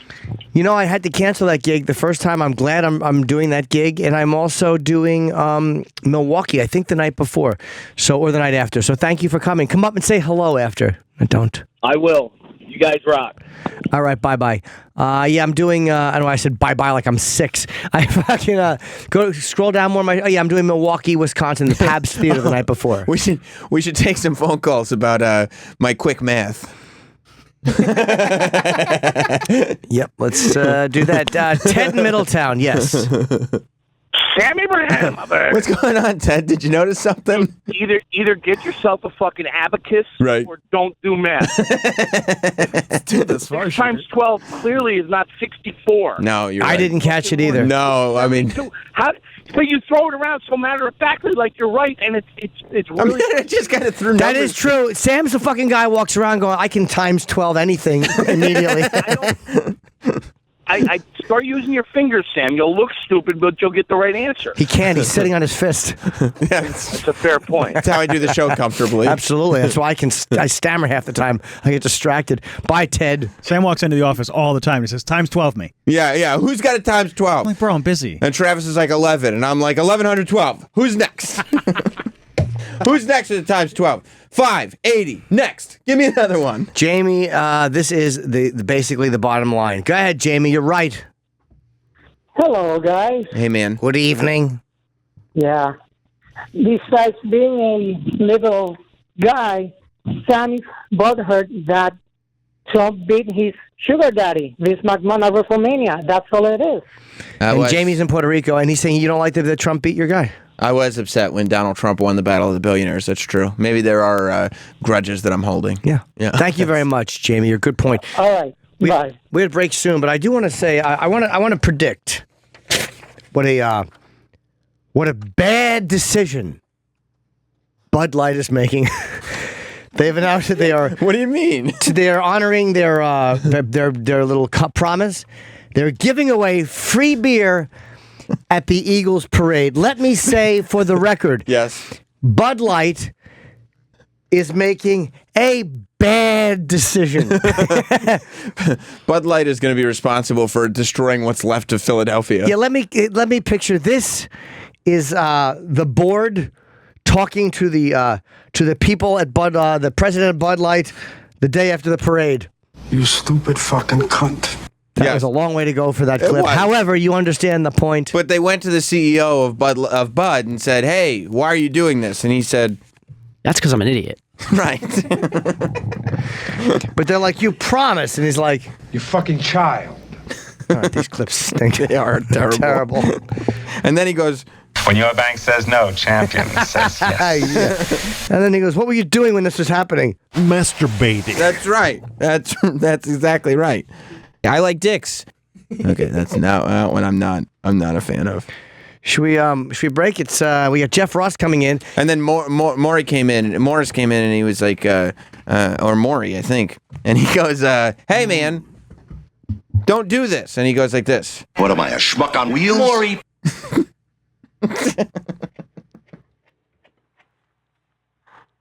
Come and get it. All right. Oh, That's good what they're news. saying on the parade route. They said this. They said, "All right, but what day is the parade?" You know what he said? Hump day. And they'd say, tomorrow, right? "Hey, you gave all that beer. It's Thursday. You gave all that beer to Philadelphia people." You're not so smart now, are you? And then he goes like, "Oh, I think it's not going to work out." And he goes, What a story, Mark. Wait, and then he goes, "You're a turkey." Okay, that works. We got Jeff Ross coming in. Just so you know, this Friday I'll be in Red Bank at the Count Basie Theater. I think there's tickets, I'm not sure. And then Saturday night I'm the Long Island. I'm doing the Paramount. And then next week, I'm off, and then I go the 23rd, the Aztec in San Antonio, Texas. Hey. Go to jimnorton.com. I have a bunch of dates. DC Improv, I can't wait. I love that gig in March. And Foxwoods, a bunch of stuff. I'm just doing a terrible job plugging. And That's the Chip okay. podcast is up. People can go to jimnorton.com for all the dates. Yes, they can. That's exciting. And we'll be back shortly. Sam and I are going to go put our backs together and shit into a spackle bucket. That's right. BRB. We'll be back. With more Jim Norton and Sam Roberts. Hey, this is Jeff Foxworthy. Larry the Cable Guy here. Happy to bring you Jeff and Larry's Comedy Roundup. The weirdest one for me is when people come up and they hand you a phone and they go, "Hey, this is..." Load the SiriusXM app and never miss. You're still streaking your underwear. There may be a medical problem. True or false? Absolutely. By the way, this is the supposedly exists. Didn't really use one album. No, they put out more than one. Okay. All right, breaking news. They put out multiple albums. What happened to Wolf Mother? They just broke up, right? I have no idea. They had a couple lineup changes, I think, and then something happened. I don't know. I didn't really follow them. Yeah, I thought they were pretty good, but... Oh, this is all right. It's a great tune. Yeah, definitely. Yeah, it's going to end in 20 seconds, though. Oh, Why? no. Why? We're having issues. Stilet's still not working? Yeah. So I have a small... genitals? Yep. Yes. A small little wiener. I have a small little area that is considered my male sex organs. A very small bathing suit area. Did you see, well, you probably didn't. They were talking, whatever Fox News show Jesse Waters was on. They were talking... Hannity. Okay, yeah. They were talking about the... I don't even know how it came up again, but they were talking about the Trump tape that supposedly exists of Trump getting peed on. It came up. The question was posed to, I think, one of the Democrat guests as to whether she would be upset if the same thing happened to Hillary. Yeah. If the accusations were made? Yeah, like if there was this dossier about Hillary and stuff like that. Got it. And then his answer was not the best, but whose? Jesse Waters. Well, yeah, I'd like for you to hear Jesse Waters. Oh yeah, I know what it is. But it's somewhere in like the middle of the clip. And then it ends up being the basis in part for a FISA warrant against her used by Trump. You'd be pretty pissed off. Absolutely. And the media would be apoplectic tonight. True or false? Absolutely. By the way, this is the only show that I've ever been able to talk about the P tape on. So that makes me and really you know happy. it's not true. You know it's not if true. Someone pees in the bed. Where are you going to sleep? Well, I don't think he's having a sleepover. It's obviously not true. That doesn't make any sense. I don't think it's a cuddle. Okay, hit pause. They're giving him shit for that. What I think an off-the-cuff observation. I don't think anybody's giving him shit. Okay. They're just he's pointing out that it's a silly observation. Yeah, it's actually not. Why do you say that? Because you're gonna sleep and piss. You do. I'm at the president. Then why do you think hurt my election chances? I think that's the only reason any of us thought of it. Because when Jesse Waters goes, if somebody pisses in the bed, where are you going to sleep? And Travis and I both thought of you immediately and went, yeah, still in the bed. That doesn't right where you were. Yeah, actually, Jesse Waters' evidence there doesn't. It's not great evidence because it's terrible. Because people still sleep in the piss bed. Most people don't, though. Just you. I'm an anomaly. You are. Jesse's also not considering the fact that people also change sheets. Yeah, or they may have more than one bed. P-tape can't be real. Where are you going to sleep? I think the probably the better evidence is if the P-tape was real, we probably would have seen the P-tape already. Like you never know. I think we would have it would have gotten out. Not if the Soviets have it. What are they saving it for? So they can an overall picture. An overall picture. Like they're not going to get him to give his nukes up, but slight policy nudges. Although at this point, I feel like if the P-tape came out, it would be like it would be devastating, humiliating. Yeah, humiliating. For a week, and then we would go back to normal. Nah, because that's one. If there was a tape of him like doing that P thing, he couldn't. There's no way to explain that. Mm-hmm. No, he'd be like, yeah, it was before I was president. But, hey, what about this over here? And we go, well, we're not going over there. All right, we'll go over there and look. Hey, were you a fan of John Mahoney? No. The dad from Frasier. He was a good actor. I mean, I wasn't not a fan, but I wasn't, I didn't like Frasier. I didn't watch Frasier. You're insane. Frasier's hilarious. I didn't watch it either. I didn't want to, that's why I stepped back from saying I didn't like Frasier, because I never watched it. I didn't either. It seemed a little pretentious to me. Like, it's great. Frasier's great. He was great in 8 Men Out. Oh, John Mahoney? He's the manager. Yeah. I didn't see that. You never seen 8 Men Out? I've seen 8 Men Out. No. That surprises me. No, I've done it. All right. Mark that. Yeah, he's dead. He was obviously he was the co-star of Frasier. And he was on 8 Men Out. He won a Tony Award in 1986 for being in the House of Blue Leaves. He hadn't really done much since Frasier, though. Yeah, he's 77, so by then he was just probably like maybe not acting as much. I don't know. I mean, Frasier, how long ago did that end? That's true. When did that end? I'm going to guess that ended in the mid-90s. 2004? Oh, wow. 2003? When did it start? Started in the mid-90s. That was a 10-year run, right? He did a lot of stuff after Frasier. I guess I just didn't see him. He was doing voice like... work. Show a clip of him in Frasier, Rob. Let's see a clip. Just a clip of him on Frasier? Let's talk. It's really going to pull it all together. Yeah, because people might not know who he is. He's the dad. Yeah, I know. I didn't watch Frasier. It's the dad. He's old. Get a little clip. Not him dead. Just a clip of him on Frasier. Now I just want to see Rob. John Mahoney, Frasier on. What is it? All right, come on, Yoda. What the fuck are you doing? John Mahoney, Frasier on. Yeah. You just put in keywords. All right. Did it work? No, it didn't. He moved the on. You could put scene. No, it's just... You could write scene. You could put dialogue. I don't know. I know what I would write. Oh, John Mahoney on Cheers. No, we don't want that. I know what we you don't write want too. that. Where are you? Coming back? Just write Martin Crane. That was his name. Oh, Martin Crane. On Frasier? Yeah. It said he was born in England, where his family had been evacuated following a Nazi bombing of Manchester, England, Blackpool, where his family relocated. After World War II, he ventured to Illinois, where his older sister lived as a war bride. He studied at Quincy University, and to speed up his citizenship application... I got my own school, Sam! No women will be admitted unless they have a flat ass. She was a girl. Go ahead, Sam. He was enlisted in the U.S. Army and not surprisingly lost his British accent. But of course, that was after he had studied at Quincy. So let's hear him talk for a second. Your son's right. You shouldn't be afraid to shake up your routine a little bit. Hey, I don't see you taking any big leaps today. If there was something I wanted to do, I would do it. Well, you're always whining about wanting to change your hair. I don't He sounds British. You think so? I'm I don't so think so. sick of me hair. Do you think I should get it cut like Princess Di? Ooh, do you think that'd make me cheeks look too fat? That reminds me of the craziest thing my Grammy Moon used to say. I'll pay for the damn haircut if you stop yakking and just do it. What a giant room they're in. God, I hate sitcoms. It's an open concept apartment.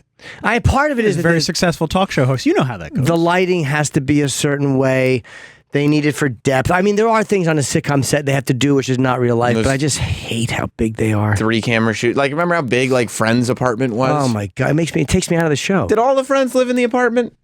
Yeah, but they all had terrible jobs. I don't know how they paid for it. Must have been rent controlled. Yeah, look at how goddamn big the living room is. They're mass. And again, part of it is for shadowing. You don't want shadows on the wall right behind you. Like, there is a reason for it, but it just annoys me. Well, yeah, because, I mean, they don't even have room for their stuff, their shelves and things like that, because there's no walls anywhere. You know? Like, I would hate to live in that place. I mean, they got a bookshelf. They got a couple books here, but that's like, this is the whole apartment now. I like it. It's postmodern. A piano. Yeah. Frasier plays piano.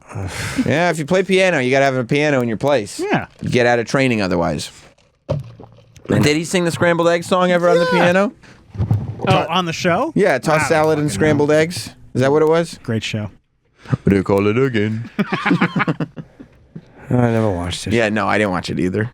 Travis, you loved it? Yeah, I did. Yeah. It's very funny. Very, very funny. What? Oh, that's where I know John Mahoney the most from Say Anything. He was the protective father. Well, he was the protective father who didn't like John Cusack and Say Anything. What'd you omit? Beleaguered? I'm not having... He left a word out? Yeah.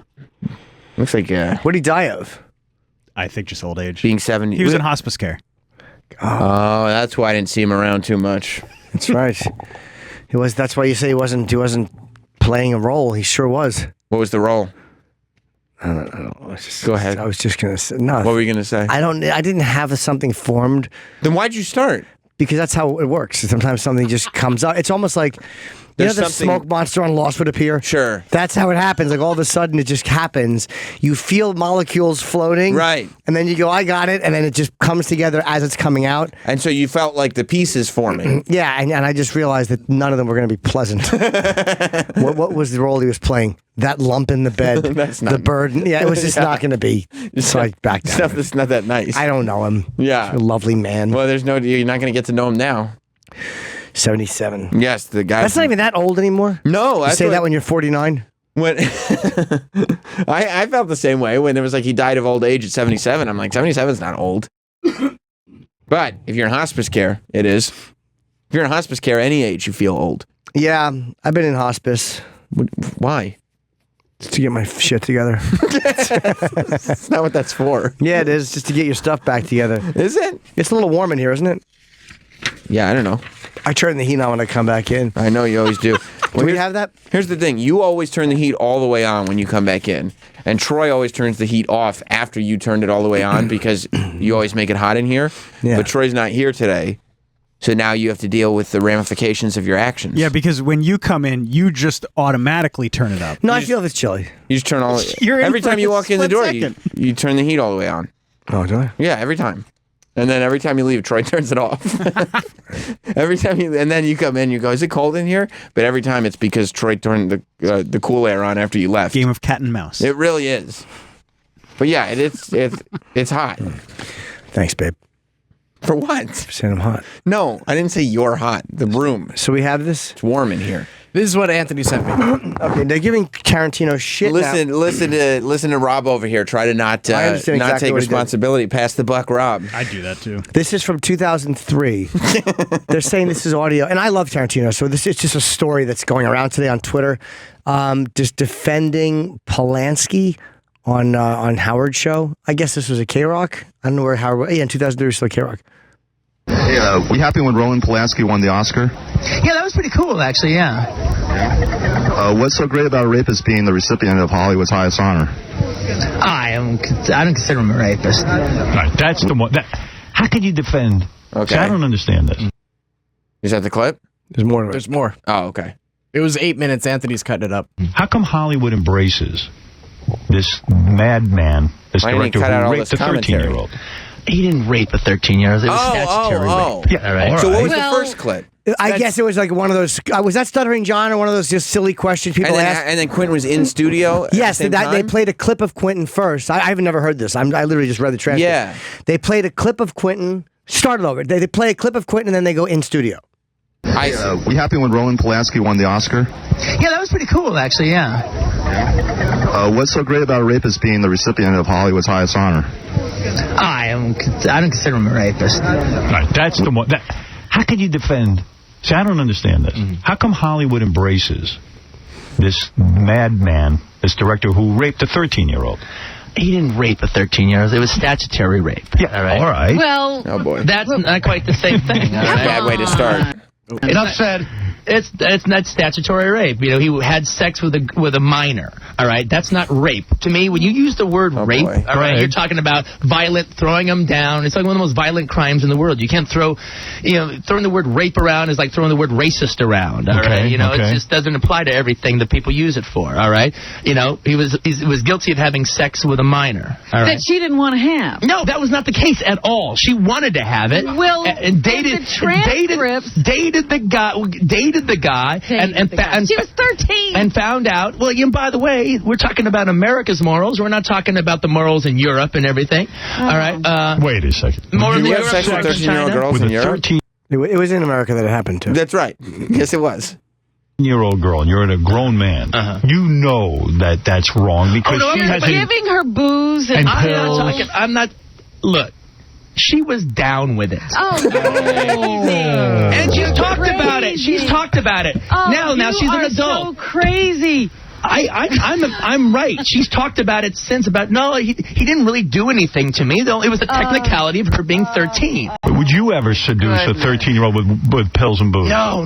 You wouldn't. Again, you're killing him with the pills and booze thing. Why? But it's true. But there's no more than if she was 18 or 19 or 20. Oh boy! Yeah, I've never heard that before. Well. Yeah, it doesn't. It's an awful defense. It's amazing that in 2003 that wasn't a bigger thing that he said. Well, Polanski was defended by everyone, and what Tarantino is saying there, it doesn't sound good, but he's really he's not expressing a crazy sentiment in Hollywood. Like they really that's how the entire acting community feels about Roman Polanski. Like, and what bothers me. Like, look, Tarantino is a little nuts, but he doesn't come out and moralize. He's just a guy who says whatever the fuck he wants to say. That's the feeling of people who are coming out and moralizing about other people. Well, Hollywood also, like, they feel they're very easy to allow people to give permission, meaning that if somebody obviously is in a position, I mean, that's why all this stuff is blown up with the people that were working and bosses and stuff like that. That, well, technically, they went to the room. Technically, they said yes, and it's like they're not really acknowledging the power that this person had over this person or the inherent pressure that was there or anything like that. And Tarantino is kind of doing that now with age. Yeah. Well, not now. In 2003, he was doing that with age. And when you give a 13-year-old pill, I mean, come on. It's just, we all know what it is. I know what he's saying about the violence of rape, but when it's someone who's 13 and you're giving them pills and booze, that's bad. What it is. Yeah. But, well, that's amazing. I hope this doesn't hurt his career. I don't think it will. Honestly, I don't think it will because he's just giving an opinion on something that he'll probably come out. It's a terrible opinion. It's a horrible opinion. It's a terrible opinion, but he'll probably amend it and go, look, I shouldn't have said that. It was stupid. He'll come out and speak differently about it now. Good, because I really want to see that new movie. I love Tarantino. I don't want it to hurt his career at all. Well, when is the new movie supposed to come out? 2 years. Yeah. He'll be fine. It'll be out. He'll be fine. We do have another clip. Because he doesn't even need to. He didn't even really need to come out and talk about this. He could just go away for 2 years and then put the movie out. Just disappear for a little while and let everybody forget about it, because that's what'll happen. What's the other clip? Okay, now let me go ahead. now, if you were gonna, Do you know Roman Polanski? Oh, I've met him once, but he's not a friend or anything. Now, if you were going to really do equal time, then you could have his book, Roman by Polanski, and read his chapter about what he says happens. All right. Of course he's going to say she was into it.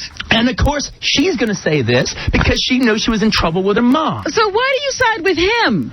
Because his version sounds more likely. All right? Sounds really, really more likely. She was not... You know how he could have avoided all this? Not being with a 13-year-old. Well, get a woman your own age. He likes girls. Oh, my God. That's a terrible defense, too. Yeah. Also, the idea that, like, the argument here is that, well, she was into it. The whole reason you can't have sex with kids is because they can't be into it. Like, they can't say yeah. Like, that's why that it's just an immediate... rape if an adult has sex with a child. Watch your language. No, I know. You can't have a 13-year-old that's into it. You can't say, well, why not just get a girl your own age? Wow, he likes girls. He likes them younger. What? Yeah. Yeah. Every answer was wrong. No, yeah, that was not a particularly not a particularly good defense. No. Hey, you got to respect his conviction, though. Well, yeah, I doubt that he would have that Believes conviction. what he says. I doubt that he would have that conviction today. I think he'd be smart enough to not go forward and do that today. But even in 2003, that was a terrible thing to say. So is that the end of the clip? That's all that Anthony is saying. Okay. I think we got the gist of it. Yeah, Got wow. one more. How long is this one? I mean, it's really good. You want to play it? All right. Let's talk about it the way it is. She was down with the party. He was down with the party. Oh, my but God. She was 13. She doesn't get to say she's down with the party. She can't sign a contract. She can't rent an apartment. She can't do anything. She has to get her parents' permission for everything she wants to do. At 13, I know. Would not make the decision. can't But make those now we're not decisions. talking about rape anymore. We're not talking about doing it against her Absolutely will. we are. It's rape. No, we're not. Yes. Yes. Absolutely. Yes. No, you're talking about, it's a minor rape. situation. It's a situation that she's a minor. It's rape. That is the situation. He should have Is done it against jail the law? time. You're right. He should have done jail Well, time. now, in this book, though, do you know what happened? I will never let him come back into this country. I won't. He's not coming into the country. In his book, He laughs at me. in his book, Yeah. he talks about why he split. Why do you like him so much? Why do you think? Because he's a director? I've read the book. You're so a director, he's a director. Is that what's going on here? I have a little bit of information on this, all right, as opposed to just popping off on this and that and the But other. anytime a person's 13 and an adult has sex with them, I believe that's rape. Look, okay, I don't believe that's rape. I believe it's against the law. Right. All right? I believe it's rape. I don't believe it's rape. I mean, not at 13. Not for these 13-year-old party girls out there. Oh, my. Really? Whoa. 13-year-old party girls. What is that? Hey, let me ask you. Whoa, 13-year-old, not for these girls. Wow. That's really bad. Oh, boy. I'd be interested if his opinion changed. If I were Polanski, I probably wouldn't want Tarantino supporting me. You know, What are you doing? But honestly, it's that literally he's saying it He's poorly. making it worse. He's saying it poorly. Yeah. But he's expressing a sentiment that the majority of Hollywood has held about Roman Polanski. He's just Tarantino is just the guy who actually had, whether you agree with him or not, He'll has the actually balls say it. to say it when that's how all of them feel. They gave him an Oscar. They gave him a fucking Clearly. standing ovation. And I bet that Tarantino, because he's around Hollywood people so much, was kind of like, didn't really understand why everybody had such a problem with this in that room. Yeah, he's just saying it. I'm not saying I agree with him. I think he's wrong. No, he's horribly wrong. But he is taking the Hollywood opinion and taking it outside of Hollywood. Yeah, he's just saying it loud. That's a conversation that's been had by so many people. Probably. Yeah. But whatever, man. It's old clip. It's 15 years old. It just resurfaced, I guess. There's stories on it. That's why. Yeah, it's jumping up. Did you see that a lot of the stuff... You were right, first of all. Of course I was. All right, we'll be right back. No. Well, I like that. It's a nice way to end. It's not a good way to end. In the Uma Thurman story that we were talking about yesterday, about how he was like on set spitting on her and choking her with a chain and stuff. Oh, yeah. He said a couple things. He was like, well, obviously it's clearly Uma and I are talking. Mm-hmm. Like, we had a couple years that we weren't talking, but clearly we're talking again because I'm the one that gave her the footage that she was asking for. He said he didn't trust Michael Madsen, like you said. he didn't trust Michael Madsen to spit in her face.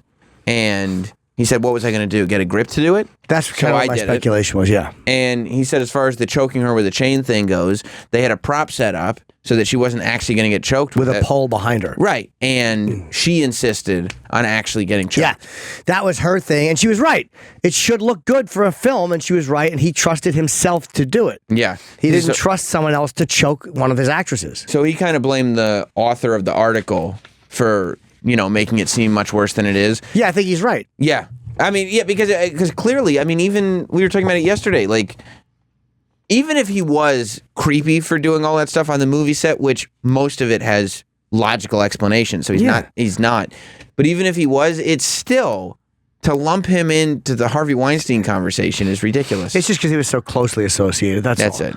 That's all it is. Yeah. But yeah, that makes sense. That's probably why he didn't trust someone else to choke Uma Thurman. Right. And he confronted Harvey Weinstein and made him apologize to her. Told him, if you don't apologize, I won't do the film. And I think that when you're on a Quentin Tarantino movie set, he probably does get very, very into his movies. I mean, I'm sure. He shows up in costume to direct. Oh, that's right. He did, didn't he? He's done it multiple times. He did it for Hateful Eight. He did it for Kill Bill for the Crazy 88 scene. Because he wants to blend in. Yeah, and I think he's just feeling it. Like, I mean, Hateful Eight, he didn't have to worry about blending in. Yeah. There's no. I mean, shots, with the set. He wants to feel like he's on the set with the actors and talking to them.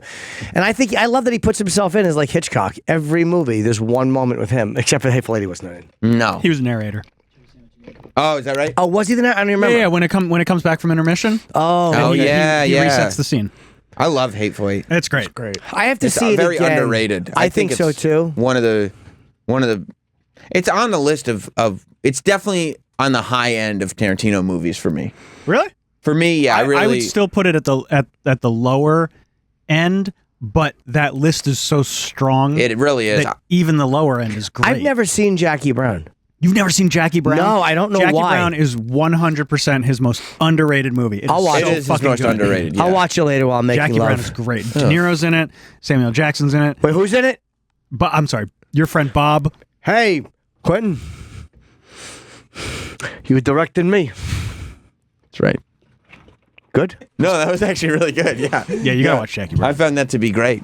Hello, Jeff. Jeff Ross is in. Yeah, but I'd put it. I liked it. Maybe it's because I liked it so much more than I thought I would. It also really suffered from whatever he was going through. What are you guys doing? Hi, bud. We're talking about Quentin Tarantino and the fact he's in a little hot water. Yeah, I don't know a lot about what's going on. He's just the defensive. They found an interview in 2003 on Stern where he was defending Polanski. And he was saying, if you have sex with a 13-year-old that wants to have sex, it's not rape. Which is a little rough. Yeah, it's a little much. It's a little much, but welcome is what we're trying to say. Yes, good to see you. Great to see you guys. Just wanted to bring you up to speed.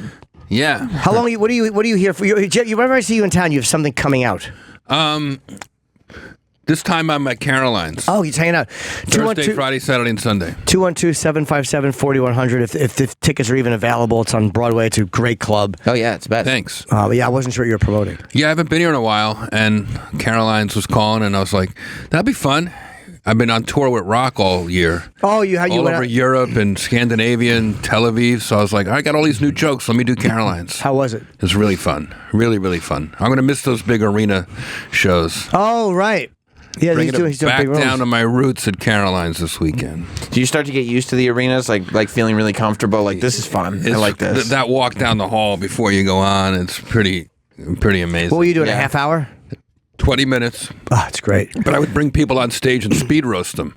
So with the jumbotrons and the cameras and the arena, cool. It was like being on a hockey team. Was it killing? You get a laugh at the O2 Arena in front of 20,000 people. It's crazy. So the thing is, like Chris, I know Chris had Leslie Jones at one point. He likes to have somebody in front of him who fucking murders. He's really that's why Chris is a strong comic, because he wants somebody who does really well in front of him when he's trying out, when he's touring. He would literally have me bring the house lights up in these arenas from Oslo to Tel Aviv to London to Brooklyn, LA, New Orleans. Like, doesn't matter. The shit works everywhere. Bring the lights up. Say, who wants to come up and get roasted? Need some big Chris Rock fans. People would leap out of their seats, come on stage. I'd line them up. It's just mayhem for 10, 15 minutes. The whole place is like screaming like it's at a sporting event. And then I dismiss him, and he comes out Like, he loves to follow the chaos. He does, right? Yeah, I got to give him credit, man. Yeah, that's extremely uncommon, right? I've never seen it, and I still didn't. It took me a long time to even understand why he was doing it. Why does he do it? Yeah, he likes to make it strong. What I can understand is he likes it to be a good show, but also he likes to get the interactive part of the show out of the way. The fans screaming, yelling, it all happens when I'm up there, and then that's kind of over. And his act is really like almost a band. He wants you laughing and grooving with him, but it's about him and what he wants to tell you. He's prepared for a year to tell you this act. And then the audience is the couples. He gets a lot of couples. It's interesting how you watch the couples while he's performing. He'll do a joke that's 5 minutes long. The first 2 minutes, like, the women are laughing and the men's hands are clenched. And then the second 2 minutes, it's the opposite. The men are laughing and the women are cracking up. And then for the last minute, they're all both laughing together. He really brings people together in a great way. Yeah, he's a great comic. He's a great wingman. Like, if you have a date. Yeah. Why? Because he talks about sex. A lot of sex. At the show, yeah. Yeah. Does that work? Getting all that audience interaction done? Like, do people feel like, okay, I got that out of my system? I think so, and it hypes them up, and it makes them feel like they were part of the show. Yeah. Part of the experience. And then they're ready to just concentrate on Chris. It seems like it. And he does an hour and a half. It's like going to see AC/DC. Like, he has an act. Can you imagine an hour and a half of comedy in an arena? No, man. For me, an hour and plus 10. Another hour of... we had in Europe this past one, Michelle Wolf and Anthony Jeselnik. Wow. Oh, there was 3 of you in front of him. Okay. Wow. Yeah. So we would that's a full hour show before he even comes. Then there's an intermission. Like, it's a night out. Oh, he comes out after an intermission? Yeah. Okay. How long's the intermission? 15 minutes? That's to sell booze. Yeah. Sell booze and T-shirts and stuff. It was fun, man. The Wembley Arena, the O2 Arena. I don't know if I'll get that chance again. It's really fun. Yeah, it sounds like a fun tour. And he's so nuts and humble. Like, we literally private jets all over Europe and Scandinavia, and then we get to London. It's like, let's take the underground to the O2. Did you do it? Oh, yeah. How was it? It was pretty great. I posted a picture on my Instagram of me and him and the other and Michelle and Anthony on the subway going to the O2 Arena. Do people notice him? Oh, yeah. Yeah. He can't go anywhere. I mean, he's super famous. He really is, right? Yeah. So you're back. Are you done with that tour, or is it just on hold? We just finished in London last weekend, Sunday night at the O2, last show. What's the longest you're in any city? 36 hours in Tel Aviv. That was basically I've never been to Israel. How is it? I think you would love it, man. I got offered a gig there recently before London, but it was just too much, and I would have been in and out too fast, and I didn't want to do that much flying. Yeah. I want to spend like 3 or 4 days if I go. You'd have to go a day in, a couple days in, and absorb it, because you'd be wanting to talk about what you're seeing. You know, people, the beaches are beautiful, the food, the people, all the things you can imagine. Plus, on top of that, the crowds laugh and live like it could be their last day on Earth. So everything's hilarious, and they're not stuck up at all. They're good crowds. You can really rip into subjects deep. Oh, really? And they're smart. And they're politically aware and socially aware. And like, if I said Trump, they'd know who he was. Oh, wow. What a litmus test. Well, that was the other thing. All over Europe right now. And Israel, when we talked about all the comics talk about Trump, and the people really eat it up. They just want to hear all that stuff. Now, you're Jewish, so had you been there before? I've been to Israel like 7-8 years ago. I did some benefits there, but nothing on the scale that I went with this time. Did it mean anything to you when you went? Like, do you feel like, oh fuck, It gives you some a good warm feeling. I'm not a religious person. I've always sort of like rolled my eyes at religion and been very skeptical of religion. But then when you get there and it's not religion, it's more cultural. Everyone looks like me. I'm like, oh, this is strange. You know, everyone from the president to like the guy picking up my bags at the airport kind of looks like me. So I go, well, this is sort of It's not a selling point for Israel, Jeff. Well, as soon as I left, they started fighting for the land again. But you do feel a connection, I guess. I was in Ireland for a couple of days. I kind of understand, like, wow, this is, I guess, where I am from. It wasn't like a sledgehammer, but you're How aware. Irish are you? Like, very Irish? I think the majority. I have a little Italian, German, maybe, but I think the majority. My grandmother used to tell me a little bit about our heritage. I'm kind of curious for the sake of being curious. I want to learn a little bit. Yeah, and the food is so good. In essence, you're learning a whole nother culture. Do you go to the Wall or anything like that? I went years ago. We didn't have time this time, but I did manage to drag Chris out for lunch to Jaffa, the old city. And we're getting, my friend Anna is from, she works for the Knesset in Jerusalem. She's Orthodox Jew, like an old college friend of mine. She's now Orthodox Jew, wears a wig, you know, and she has 5 kids, and she's very religious. And, you know, one of the guys went to shake her hand. I don't remember if it was Anthony or Chris. And she recoiled and said, "I'm sorry, I don't touch men." And we all looked at each other because we'd been talking about harassment the whole flight over. And we realized, oh, okay, Israel's now in the future, not the past. Yeah. You know, we're going back to that culture of no more touching women. Was she? But she was happy to see you. Oh yeah, they came to the show.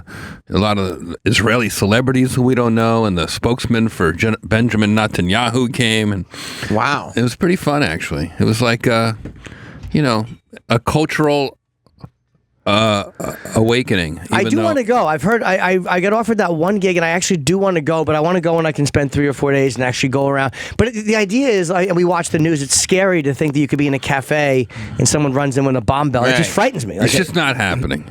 It's just not happening. Not 1 second of scared at all. Oh, you aren't? Once you're there, you're not thinking any more than you would. How about buses, though? I mean, it happens in Tel Aviv all the time. It happens here. It's no different. Not suicide bombings. Not true. I'm not critical. I'm just saying it does happen there, and it's frightening because there are people plowing into people in Times Square. I'm not saying we don't have terrorism here. I'm just saying what scares me. For some reason, that doesn't scare me as much, even though you'd be dead. The idea of, I guess, because my whole life I've always known that there was a threat of a car hitting you. Yeah. So this is just, all right, a guy's doing it on purpose as opposed to being drunk. It's scary. But in my crazy mind, I'm like, I can avoid that by running. You know, maybe you can't. It's probably also because you live here. Of course. Right? But suicide bombing just scares me. Most of the contention is out in Jerusalem and the West Bank. In Tel Aviv, you're kind of like, it's like going to Brooklyn 30 years ago, but it's on the beach and everyone's beautiful. And, you know, all the women are wearing army uniforms and they strip them down with their guns and go to the beach. The food is amazing. And we got in early the night before, early enough for me to hit a comedy club. So I did a set in English for people who speak broken English and got to warm up a little bit. How was it? So even if you were there 3-4 days, you could probably like work out and have some fun. Were the people receptive to you or no? Oh yeah, they were. Crowd was phenomenal. No. I mean in the clubs you went. Yeah. No, they were. They were very happy to see me, and it's weird, you know, the accents all over. This is just happening with American comedy, the globalization of American comedy. I'll go to the Oslo or Stockholm and I'll walk around all day and I barely understand what people are saying to me. And even when I speed roast people, though, like I have trouble with the accents and the references, but they understand everything I say. Yeah, I guess so. You're right. Globalization of comedy. It's a good way to look at it, or just American movies or whatever it is. Probably Netflix has done a lot for it too. For comedy, because the movies have always been shown. Sure. So, yeah, but I guess you're right. The comedy is helping. So can Chris Rock not like enjoy any of these cities at all? I made him go to the old city in Israel. I mean, he tolerates my sightseeing a little bit, but you know, he finally did celebrate for real in London after the O2 shows. He was like, "All right, I got to go." I mean, I just did the O2 2 nights in a row. So he's got to go out and enjoy it, but he's probably worried about the next gig, or like, "All right, I got to do this and do that." Yeah, it was the end of the tour, so he had no excuse to go out and have a little bit of fun. How long was the tour? He did 150 shows last year. Oh, my God. I did like, I don't know, maybe 30 or 40 of them. You didn't do the U.S., you just did that? I did quite a few of the U.S. shows, too. I did L.A., New York, the Garden, Barclays, the Dolby in L.A. Like, he let me pick the ones I wanted to do, so I picked the juicy ones. Oh, that's great. Yeah, that's fun. Just take the places you want to go. Atlanta, New Orleans. When you're a part of something like that, do you start, and now you're going back on your solo tour, do you start to like restructure in your head, like, what do I have to do to get there? Or are you just like, okay, back to doing what I do? It's inspiring and also like perspiring. Like, I'm watching him going, this is all about him. He's doing an hour and a half. He's making zillions. He's got to be making 20, 30 grand a show. You doing arenas like that. Is that right? Is that how much it is a lot of times? Wow. I can't even imagine the feeling of making that money and hitting that hard. You know, he calls it his divorce tour because he was making up for his lost time. But you know what? He really is the best. He really is the best comic. His act is fire. It's so good. He's really, when you watch him and you see his take on it, what's so good about him is you never, like, the angles are unpredictable. Like, 1 minute he'll say something that you'd expect him to say, and another minute he says something you totally don't expect him to say. It's like he's a complete person. He's not like some fucking they talk like identity politics. Like, I don't feel like there's any of that. You feel like there's just a guy expressing real opinions, some that you'll expect, some you won't. It's very unpredictable. Yeah, he doesn't always take the popular. No. Yeah. Right. I love that. I love that. He loves to build the tension. You'll see tension rising and people's like leaning in, like going, where's this going? This is making me uncomfortable. He's talking about cheating or divorce, and people start to get, they're on a date. And then suddenly, like, he finds that pressure valve release, and everybody is kind of in on it and loves it. And did he shoot any of this tour? He did. He shot it for a Netflix special. Awesome. Yeah. 1 show, 2 shows in one place? He shot in Brooklyn a couple months ago, kind of in a low-key theater. Oh, okay. That's cool. Wasn't the arena. He didn't publicize it. No, it wasn't the... and he didn't publicize it. We did the Barclays at the end of the year, and it was probably one of the best shows I've ever had. But that's not the one he taped for Netflix. The other one is a small theater in Brooklyn. And that wasn't like, hey, come to a taping? It was just no. He released tickets for like a few hundred people and did like a more intimate special. How many shows? What do you mean? 1 or 2 shows did he do for the special? He taped a couple. Yeah.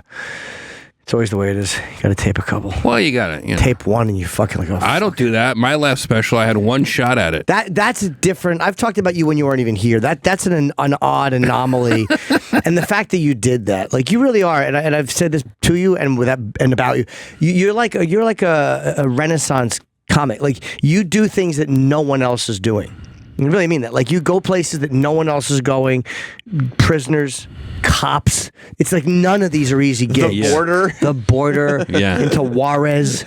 Like, it's pretty amazing to watch. Thanks, Jimmy. I mean that. It's fucking fascinating that you have the balls to do these. I wish I had Jeff's comfort level and balls, because I've seen you in situations where you walk in and you're just comfortable attempting to be funny. Meaning you're usually very funny, but you're not ashamed of being funny or of saying things to be funny. Like, I don't know. It's hard to describe. Yeah. Well, I'm so wrapped up in my own head, and there's a freedom to you that I just admire. Thank you. Do you feel like you're swinging? Just take a swing. That's it, right? Do you feel like after you're in a position where, you've just put yourself in a position where you're dying, like when you're in that, we talked about it, I think the last time you were in, or a couple times ago, when you're in that room full of cops that are they will refuse to give you anything. They're not going to give you anything, and like you still did it. Do you come out of that feeling like, okay, I'm stronger for that?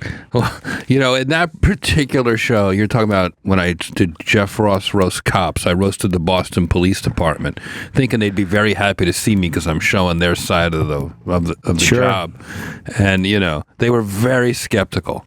And I thought they were going to love me, and they really didn't like me. They really, you can look this up on iTunes or whatever. But how long was the show? An hour?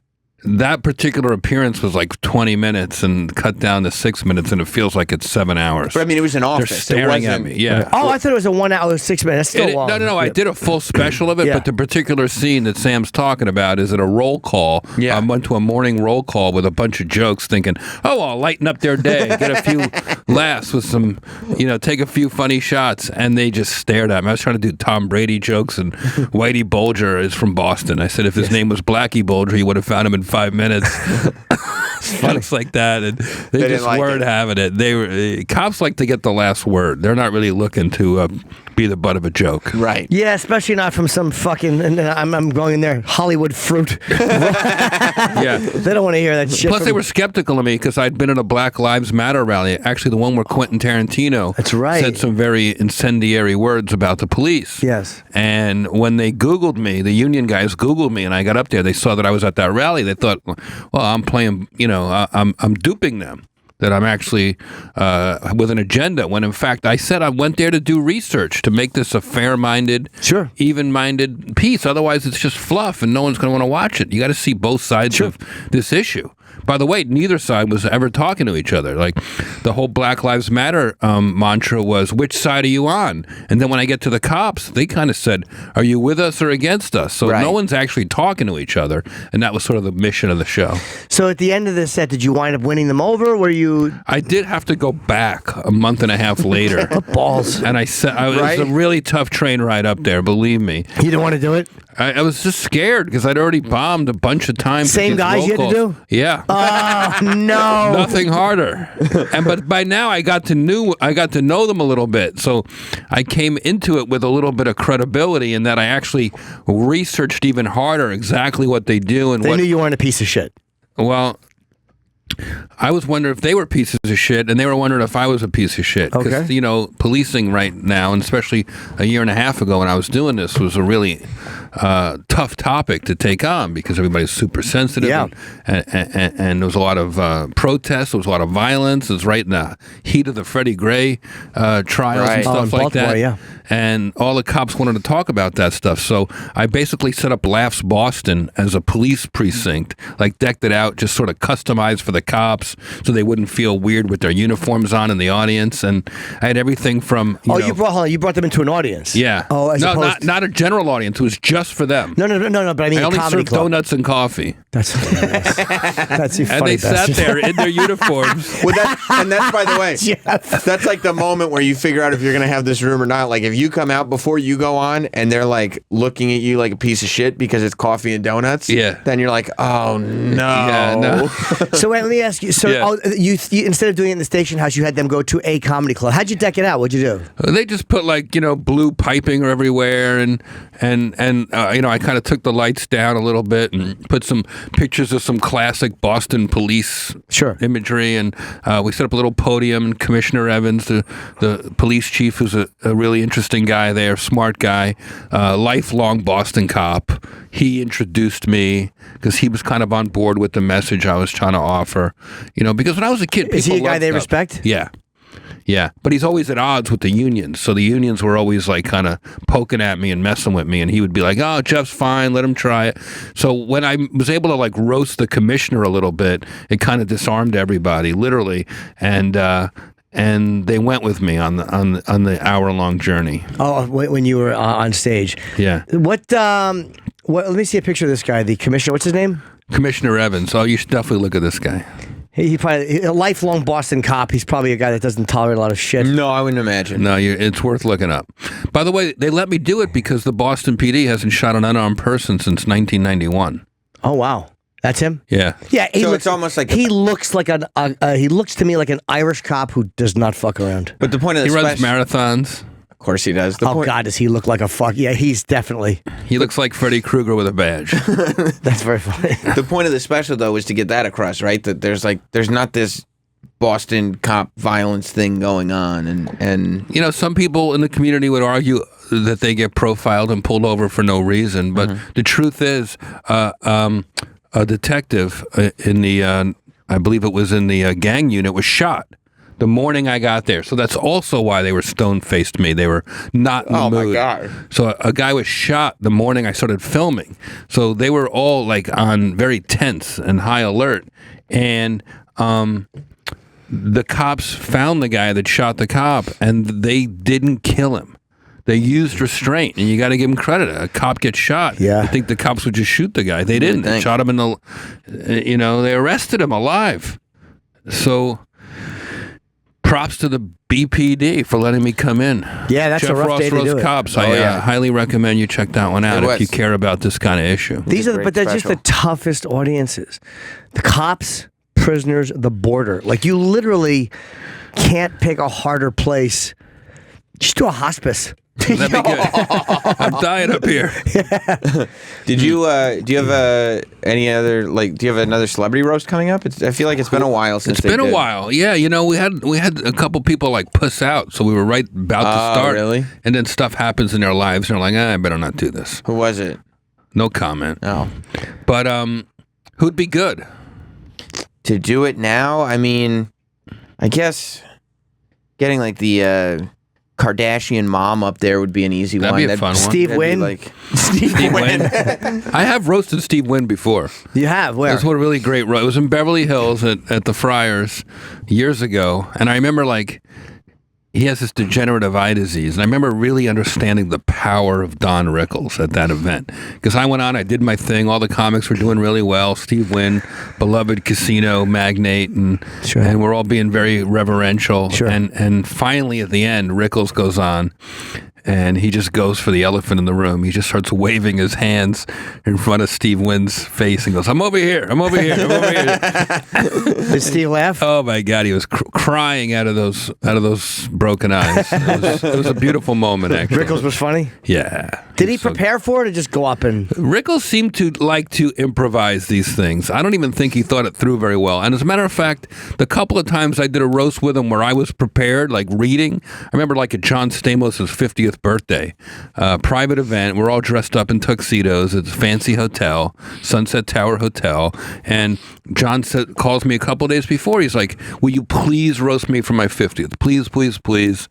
I go, all right, so of course, you know, I work on it. You know how we do. Yeah. So I write a bunch of jokes. I come in with a page and a half, you know. John Stamos is so good looking, his birthday candles blow themselves. Yeah. Just whatever joke about Full House and this and that. And I killed. And then Rickles goes on after me, and his first 2 minutes are making fun of me for preparing. It's like, give me a break. How did you feel when? But then the ultimate lesson there is when Don finally passed away. I was at his funeral, and was very honored to be invited. Obviously, worshipped Don Rickles, and just at the end of the ceremony, they handed me a microphone and said, "Say something." And now here I am, unprepared. It's almost like Don got the last laugh on me. Yeah. What did you say? I pulled it out and I told some stories about Don that I had never told before. Different times. One time at Milton Berle's funeral, I loved Milton Berle. He was just so funny, and he was I never met a him. mentor to me, and he was a great guy, and it was a very emotional funeral. And I remember after I had to pee the whole time. I had to pee. It was like a long drive to the thing. Then you get there just in time, and the ceremony's starting, and a million speakers. And I remembered from Buddy Hackett's funeral that right behind the front of the funeral parlor, there's a private little for the family bathroom, like a little powder room. I was like, you know what? As soon as the ceremony is over and everyone leaves, I'm going to not get online in the men's room. I'm going to go for that powder room. I know where it is. You know, nobody's going to know where that is. I'm running right for it. So as soon as everybody starts heading towards the cemetery to bury the coffin, I go to this powder room, and I'm in there maybe 60 seconds just to pee, wash my hands, zip up. I open the door, and Don Rickles is standing there with his hands on his hips like he's been waiting for 45 minutes. And he looks at me and he goes, "What, was there a dais in there?" I knew I had a reputation as the roast guy in that moment. That's funny. How did you feel? You hosted the Charlie Sheen roast, right? Oh yeah. How did you feel about that? Was where Patrice had his set, right? Where it kind of, yeah. I mean, that just made me think of it when you said Rickles didn't always have, you know, everything planned out. That's where Patrice kind of gave up on his material and just started going and had this like amazing classic thing. Did you realize when it was happening? Like, holy shit, this is. I knew before it was happening because, you know, I was a producer on that show and really pushed Patrice to do the roast. He'd been turning me down for years. Yeah. He'd always say, well, when it's somebody I know or somebody I'm friends with, I'm like, well, that's a cop-out. You know exactly what Charlie Sheen is. Mm-hmm. And this would be a really good Do you have any idea why he actually didn't want to do him? No, I think he was being sincere. He just did what he wanted to do. Yeah, he wanted to roast a friend, and he didn't care about Flava Flav or whoever we did the year before. I don't know. But I remember talking to Patrice before the show, and he was going last. And we needed a real closer. And Patrice wasn't an opening act. He was a guy who could come clean up. Mm-hmm. And I knew that. And he's like sort of, he looked great on the red carpet, just all leather jacket, leather matching hat. He looked like a fucking rock star.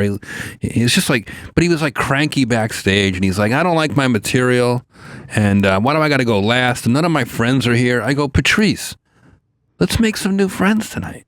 What are you looking at all this negative shit for? He's like, well, I got to go last, and I don't like these jokes. I didn't write these jokes. I go, you're last. Fuck the jokes. Roast the roast. Just pay attention. You don't need to hit every line. Who cares? Be funny. You're funny in any situation.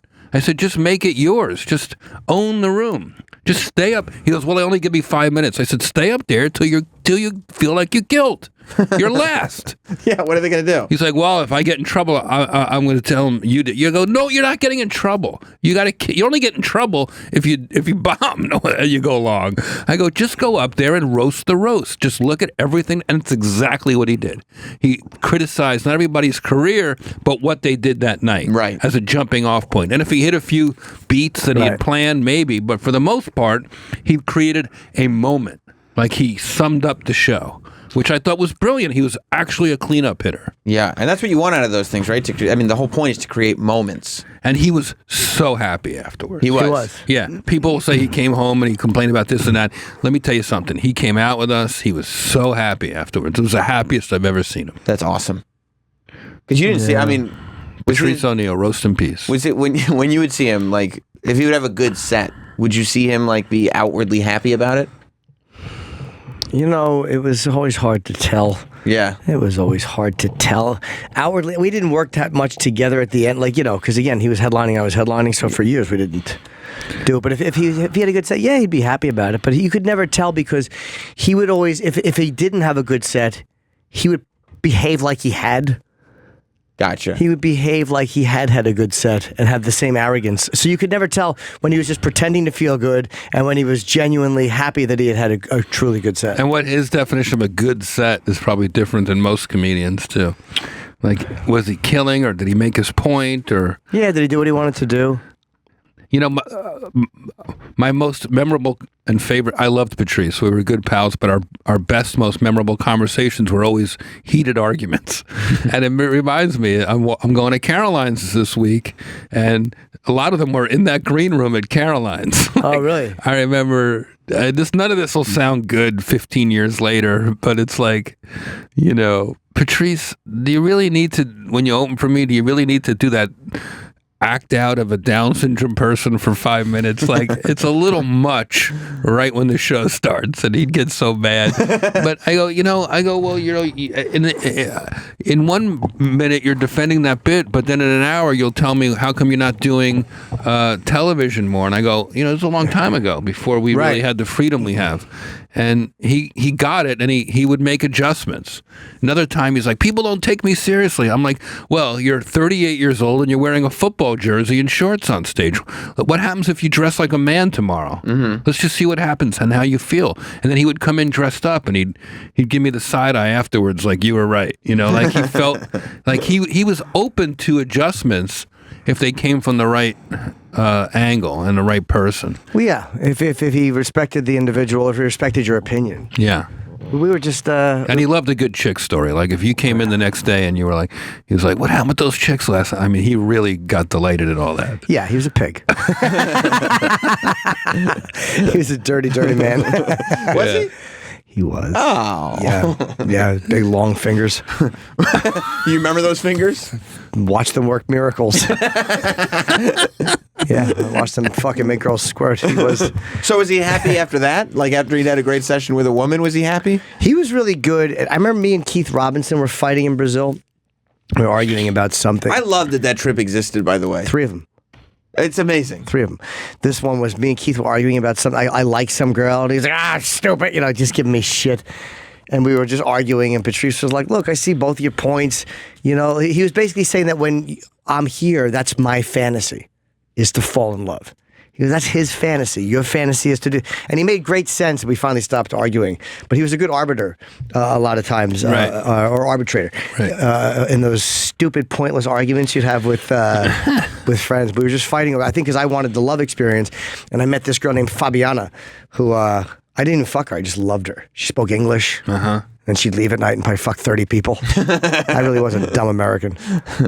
People don't like your hat. My hat? It was being criticized. I got it in Copenhagen, Denmark. I love it. You don't see a lot of orange hats. There's a reason. No, you don't.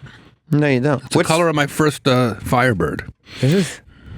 I had a burnt orange Firebird when I was a kid. Do you still take karate? No, I was just talking about you recently. You're a black belt in karate. I am. Doesn't fit around my waist anymore. Yeah, I mean, Newark, New Jersey, you had to learn something. So you learned karate as a kid? Uh-huh. Wow. At what point did you get black belt?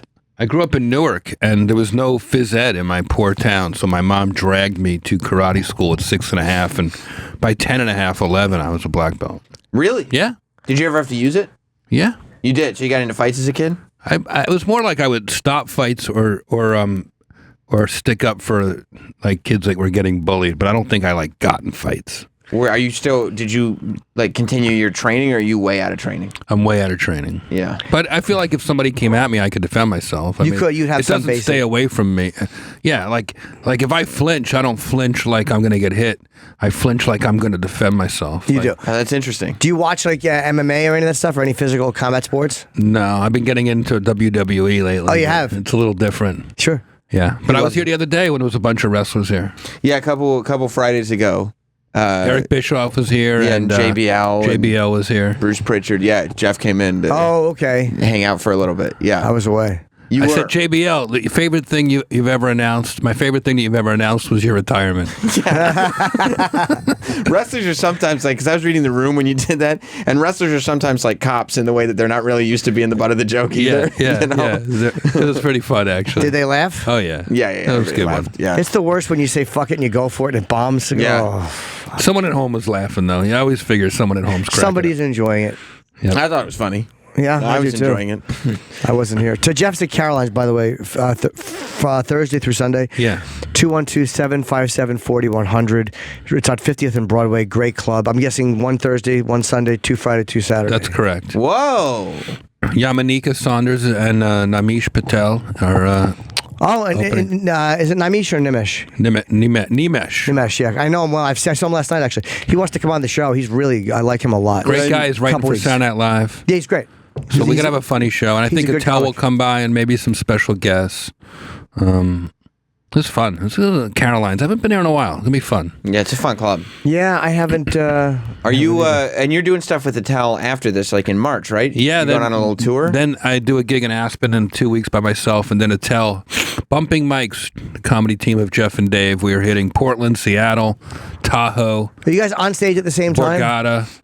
Yeah, Bethlehem, Pennsylvania. Go to roastmastergeneral.com for those dates. Me and Attell go on as a team. That's awesome. I've done that with him very briefly. We co-headline dates, which meant I tried to just sucker Dave into going on after me. And this was just me and him. And he's so much fun to be on the road with. But then at the end, when I would come up, to close out, he would go on after me. I would go on, he would go on, and then I would just come on and say goodnight, and we would talk for 5 or 10 minutes. And he's a really, really fucking fast, funny dude. But I would want to do an hour with him. Yeah, how do you do? Do you guys figure out a routine together? Or we just had this discussion. We've never had pre-show meetings. And I said, if we're going to start taking this to the next level, we should talk for 3 minutes before we go on. Normally, he won't even... We did this in Montreal 3 nights in a row at the festival. His flip phone didn't even work up there. I did not even speak to him until we walked on stage. So we had no plan. So now we talk for 2 minutes, and it's basically, ask me where I was last week, and I'll tell you, and after half an hour, maybe I'll leave to smoke a cigarette. Okay. Did he do that? Go out and smoke? And then he'll leave me up there by myself or something, come back with a box of donuts for the audience. He's really very generous in that way, but he keeps me on my toes. It's like McEnroe and Jimmy Connors just volleying. It's really tough to keep up with him, but I hold my own. He is pardon me, Jeff, Jorge in Toronto. What's up, buddy? Hello. Hey, I was wondering if you guys knew that the YouTuber iDubbbz is a huge Opie and Anthony fan. He's one of the biggest YouTubers on the planet. Is he? I think I saw a picture somebody had of me and him. Yeah, I know who he is. I don't watch much many YouTube videos, but I do know who this guy is. Yeah, he is a very popular guy. Yeah, he's millions of followers. He gets millions of views on all his videos, and he's kind of like the Jocktober of YouTube. He exposes other YouTubers for bad content. Oh, that's how he makes fun of other guys. He destroys people's careers. Where's he from? I'm not sure. New York. Oh, is he? Okay. Yeah, I think somebody showed me a picture of me and him from, I'm not sure where it was from, but I did see that, and I do know who he is. Yeah, no, I've heard that. He has a series called Content Cop. Check out Content Cop on Jake Paul. On Jake Paul? Who's Jake Paul? Yeah. He's another content creator, so. Oh, okay, Content Cop. Logan Paul's brother. What's that? Oh, Logan, that's right. Okay, that's right. Oh, yeah, Logan Paul. But I think Logan Paul got so much shit, and he really shouldn't have. He's kind of a dude. I think it's when you. I know, but this is. Nah, you know what, dude? They're trying to like wreck the guy's career over. People just took joy in seeing watching him fail because he's kind of a douchebag. Thank you, Jorge. I appreciate it. Yeah, you know, it's one of those things where he got all that shit for that suicide video. Yeah. I thought he handled it very well. Like it was literally a real moment. And why the fuck shouldn't he be able to show it? Fucking the news does. The fucking news shows nothing but dead bodies, and this guy does it and makes real commentary. Why the fuck then? I had no problem. It's probably the minion hat that he was wearing at the time. That didn't help. Yeah, and he put it, putting it in the thumbnail, and like his YouTube channel is just a place where he brags about how much money he has. You're right. That thumbnail was a mistake too. Yeah. What was the thumbnail? It was like literally a picture of the corpse was in the thumbnail. So it's like it was almost like click here. It was in poor this taste. body. Yeah, that was in poor taste. Yeah. But again, he's all right. So he handled something. He's a young guy. Yeah, but then the hat was not good either. But it was still the message I thought was pretty good, and the fact that they wanted to ruin him over it was annoying. Yeah. I think people just want to ruin him in general. He's just probably that's what happens. That's what we do. I mean, at that age, aren't you supposed to learn a lesson? Yeah. You shouldn't lose everything, right? No, of course not. No, you got to make mistakes, and then first thing you do when you see a dead body, you take your hat off, no matter what your hat is. I think I say dick out. Yeah. Even if it's a cartoon alien hat, like you have to. Yeah. Maybe his dick was already out. He had to put it back in. So are you involved now? Are you single? Oh yeah, I gotta do this. Are you single? Are you dating? What are you doing? Dating, nothing serious right now. Do you like that or no? I'd rather be in a relationship. You know me, I like to dig in. Are you a cheater? You're a pretty honest guy in a relationship, right? I've gotten all that out of my system. You have, right? I've done every bad thing, but I feel like I don't know. I've come through that side of my life. Did you ever get caught cheating? Yeah. How'd you get caught? The way that all guys get caught, something on social media. Oh no, I've never got, because for me it's been it's been quite a while. I never had a social media thing, but it was my phone or something like that. I mean, I love how you got caught with the texting. It's totally. I know you've done it 100 times. It's humiliating. I was talking dirty with someone, and I fucking hit the wrong button, and I printed out the entire conversation, and my girlfriend found it in the printer, 7-page PDF of me talking dirty to another girl. It was he fucking printed his text by mistake. Humiliating. She had the whole thing on paper. I mean, it's the greatest. It's one of my favorite. Time coded. It's so awesome. It's one of the great. So then what happens stories. next? She woke me up. I firmly, did she find it right away? She found it the next morning. She had to get something in the printer, and she didn't know. And she happened to look through the papers she was going to do something with and saw this. And she almost gave it to somebody else by mistake. And the only thing that saved me was the fact that she could tell by the text conversation that me and the other girl had never met up. She could see that I was intriguing and talking dirty and saying, come on, baby, trying to pay her. But she could tell that the girl and I had never met. And that was the only reason I firmly believe she did. I think she would have stabbed me in my sleep or broke my fucking jaw with something. She was so mad, but that's the only thing that stopped her, I think, from hitting me in the face or literally. It was flirting more than actual dirty. It was hardcore perverted talk, but she knew that we hadn't met. Right. It was the only thing I had going for me. But you were going to meet her. I don't know if I would have or not. I'm crazy with the phone, intriguing. Like literally, I say things in front I would never do. Right. And I'm a time waster. Right. So did you get caught DMing or? Yeah. Yeah. Oh no. How'd she find it? Did she just see on your phone? Her computer didn't work and she's like, can I borrow your iPad? And I hadn't used it in a year. It's like, here, I don't use this thing. Oh boy. Of course it opens right up to. And also stuff you're sharing from the stupid iCloud. But I don't even know what happened, man. It was. What'd she say to you? Yeah, your DMs go across all your devices. Yeah, she called me at work. I was like, what the fuck? Can you come home? Yeah, it's tough. And did you go home? Oh, yeah. And did you break up or stay? No, we moved in together. Best way to handle it. You think so? Best way to handle it. Sometimes you just have to double down. Yeah. Did you apologize? Like, I'm so sorry. Of course. And by the way, I look at it now as like one of the great mistakes of my life. Why? Because cheating? I blew a good relationship. I see. I see what you mean. I heard a good woman. Well, but you stayed with her, so you could for make a while. up for it. I could have, but we didn't. I think it was never the same after that. Yeah, ours wasn't either. Ours wasn't either. After that whole thing, it was just by then we were already kind of shot. But yeah, I mean, when you break trust like that. Yeah, but people fuck up, dude. This again with the phones, it's really hard. I would never do that again. I learned my lesson, and I was just too cocky and too. You know what it is? Here's the thing, and I've been learning this as I move through life. Like, love is so rare. We all know that. Like, it's not necessarily going to show up again. So if you have it, keep it precious and make sure you don't mess that up or lose it.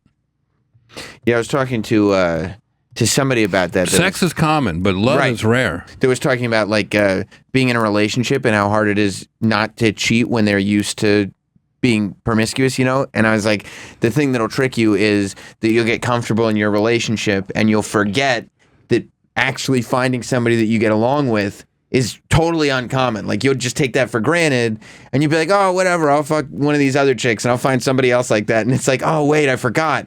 It took me years to find this one. Yeah, this is a hard one. I can't just go find another one. Well, you can bang anyone you want, but marrying or a relationship is a whole nother thing, and that is really hard to find. That's the diamond. It's like I frequently say, love is a rare gem to be cherished and polished. See, that's what I'm saying. It's weird. I mean, it's wordy.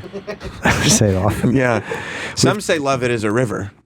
Do you ever meet listeners in person and go, wow, you know, that's somebody I would date? Yeah, I have. I've met some really, normally I don't attract singles, I attract couples. Uh-huh. So, you know, they're very, you know, sure, I've met girls who were fans of the show. Well, sure. or whatever. Yeah. Have you ever had sex with somebody who hates the show? That must be fun. No, but I'll tell you one thing. I've fucked people who love the show until we fucked, and then they hated it. Jim is unfortunately killing our listener base one weekend at a time. Exactly, one dry pussy at a time. We have to wrap up. We have a minute left. Jeff is going to be at Caroline's this Thursday, Friday, Saturday, Sunday, 212-757-4100. Come get roasted. Friday night, I'm in Red Bank at the Count Basie Theater. Saturday night, I'm at the Paramount in Long Island. And then the 23rd, I'm at the Aztec in San Antonio, Texas. Go to jimnorton.com for dates. I have Vancouver, Salt Lake City, Foxwoods, D.C., Orlando, whatever. A whole bunch of stuff left. Jeff, thanks, man. It's always good seeing you. Great to see you both. Thanks for having me on. Too, who we got tomorrow, Sam? Thomas Hayden Church is coming in. Oh, okay. He's been on like once or twice before, but he's a really great guest, and he's a radio fan. So I like him too. He's fun to talk to. And go get the Chip Chipperson podcast. See you guys later. Oh my God, it's over.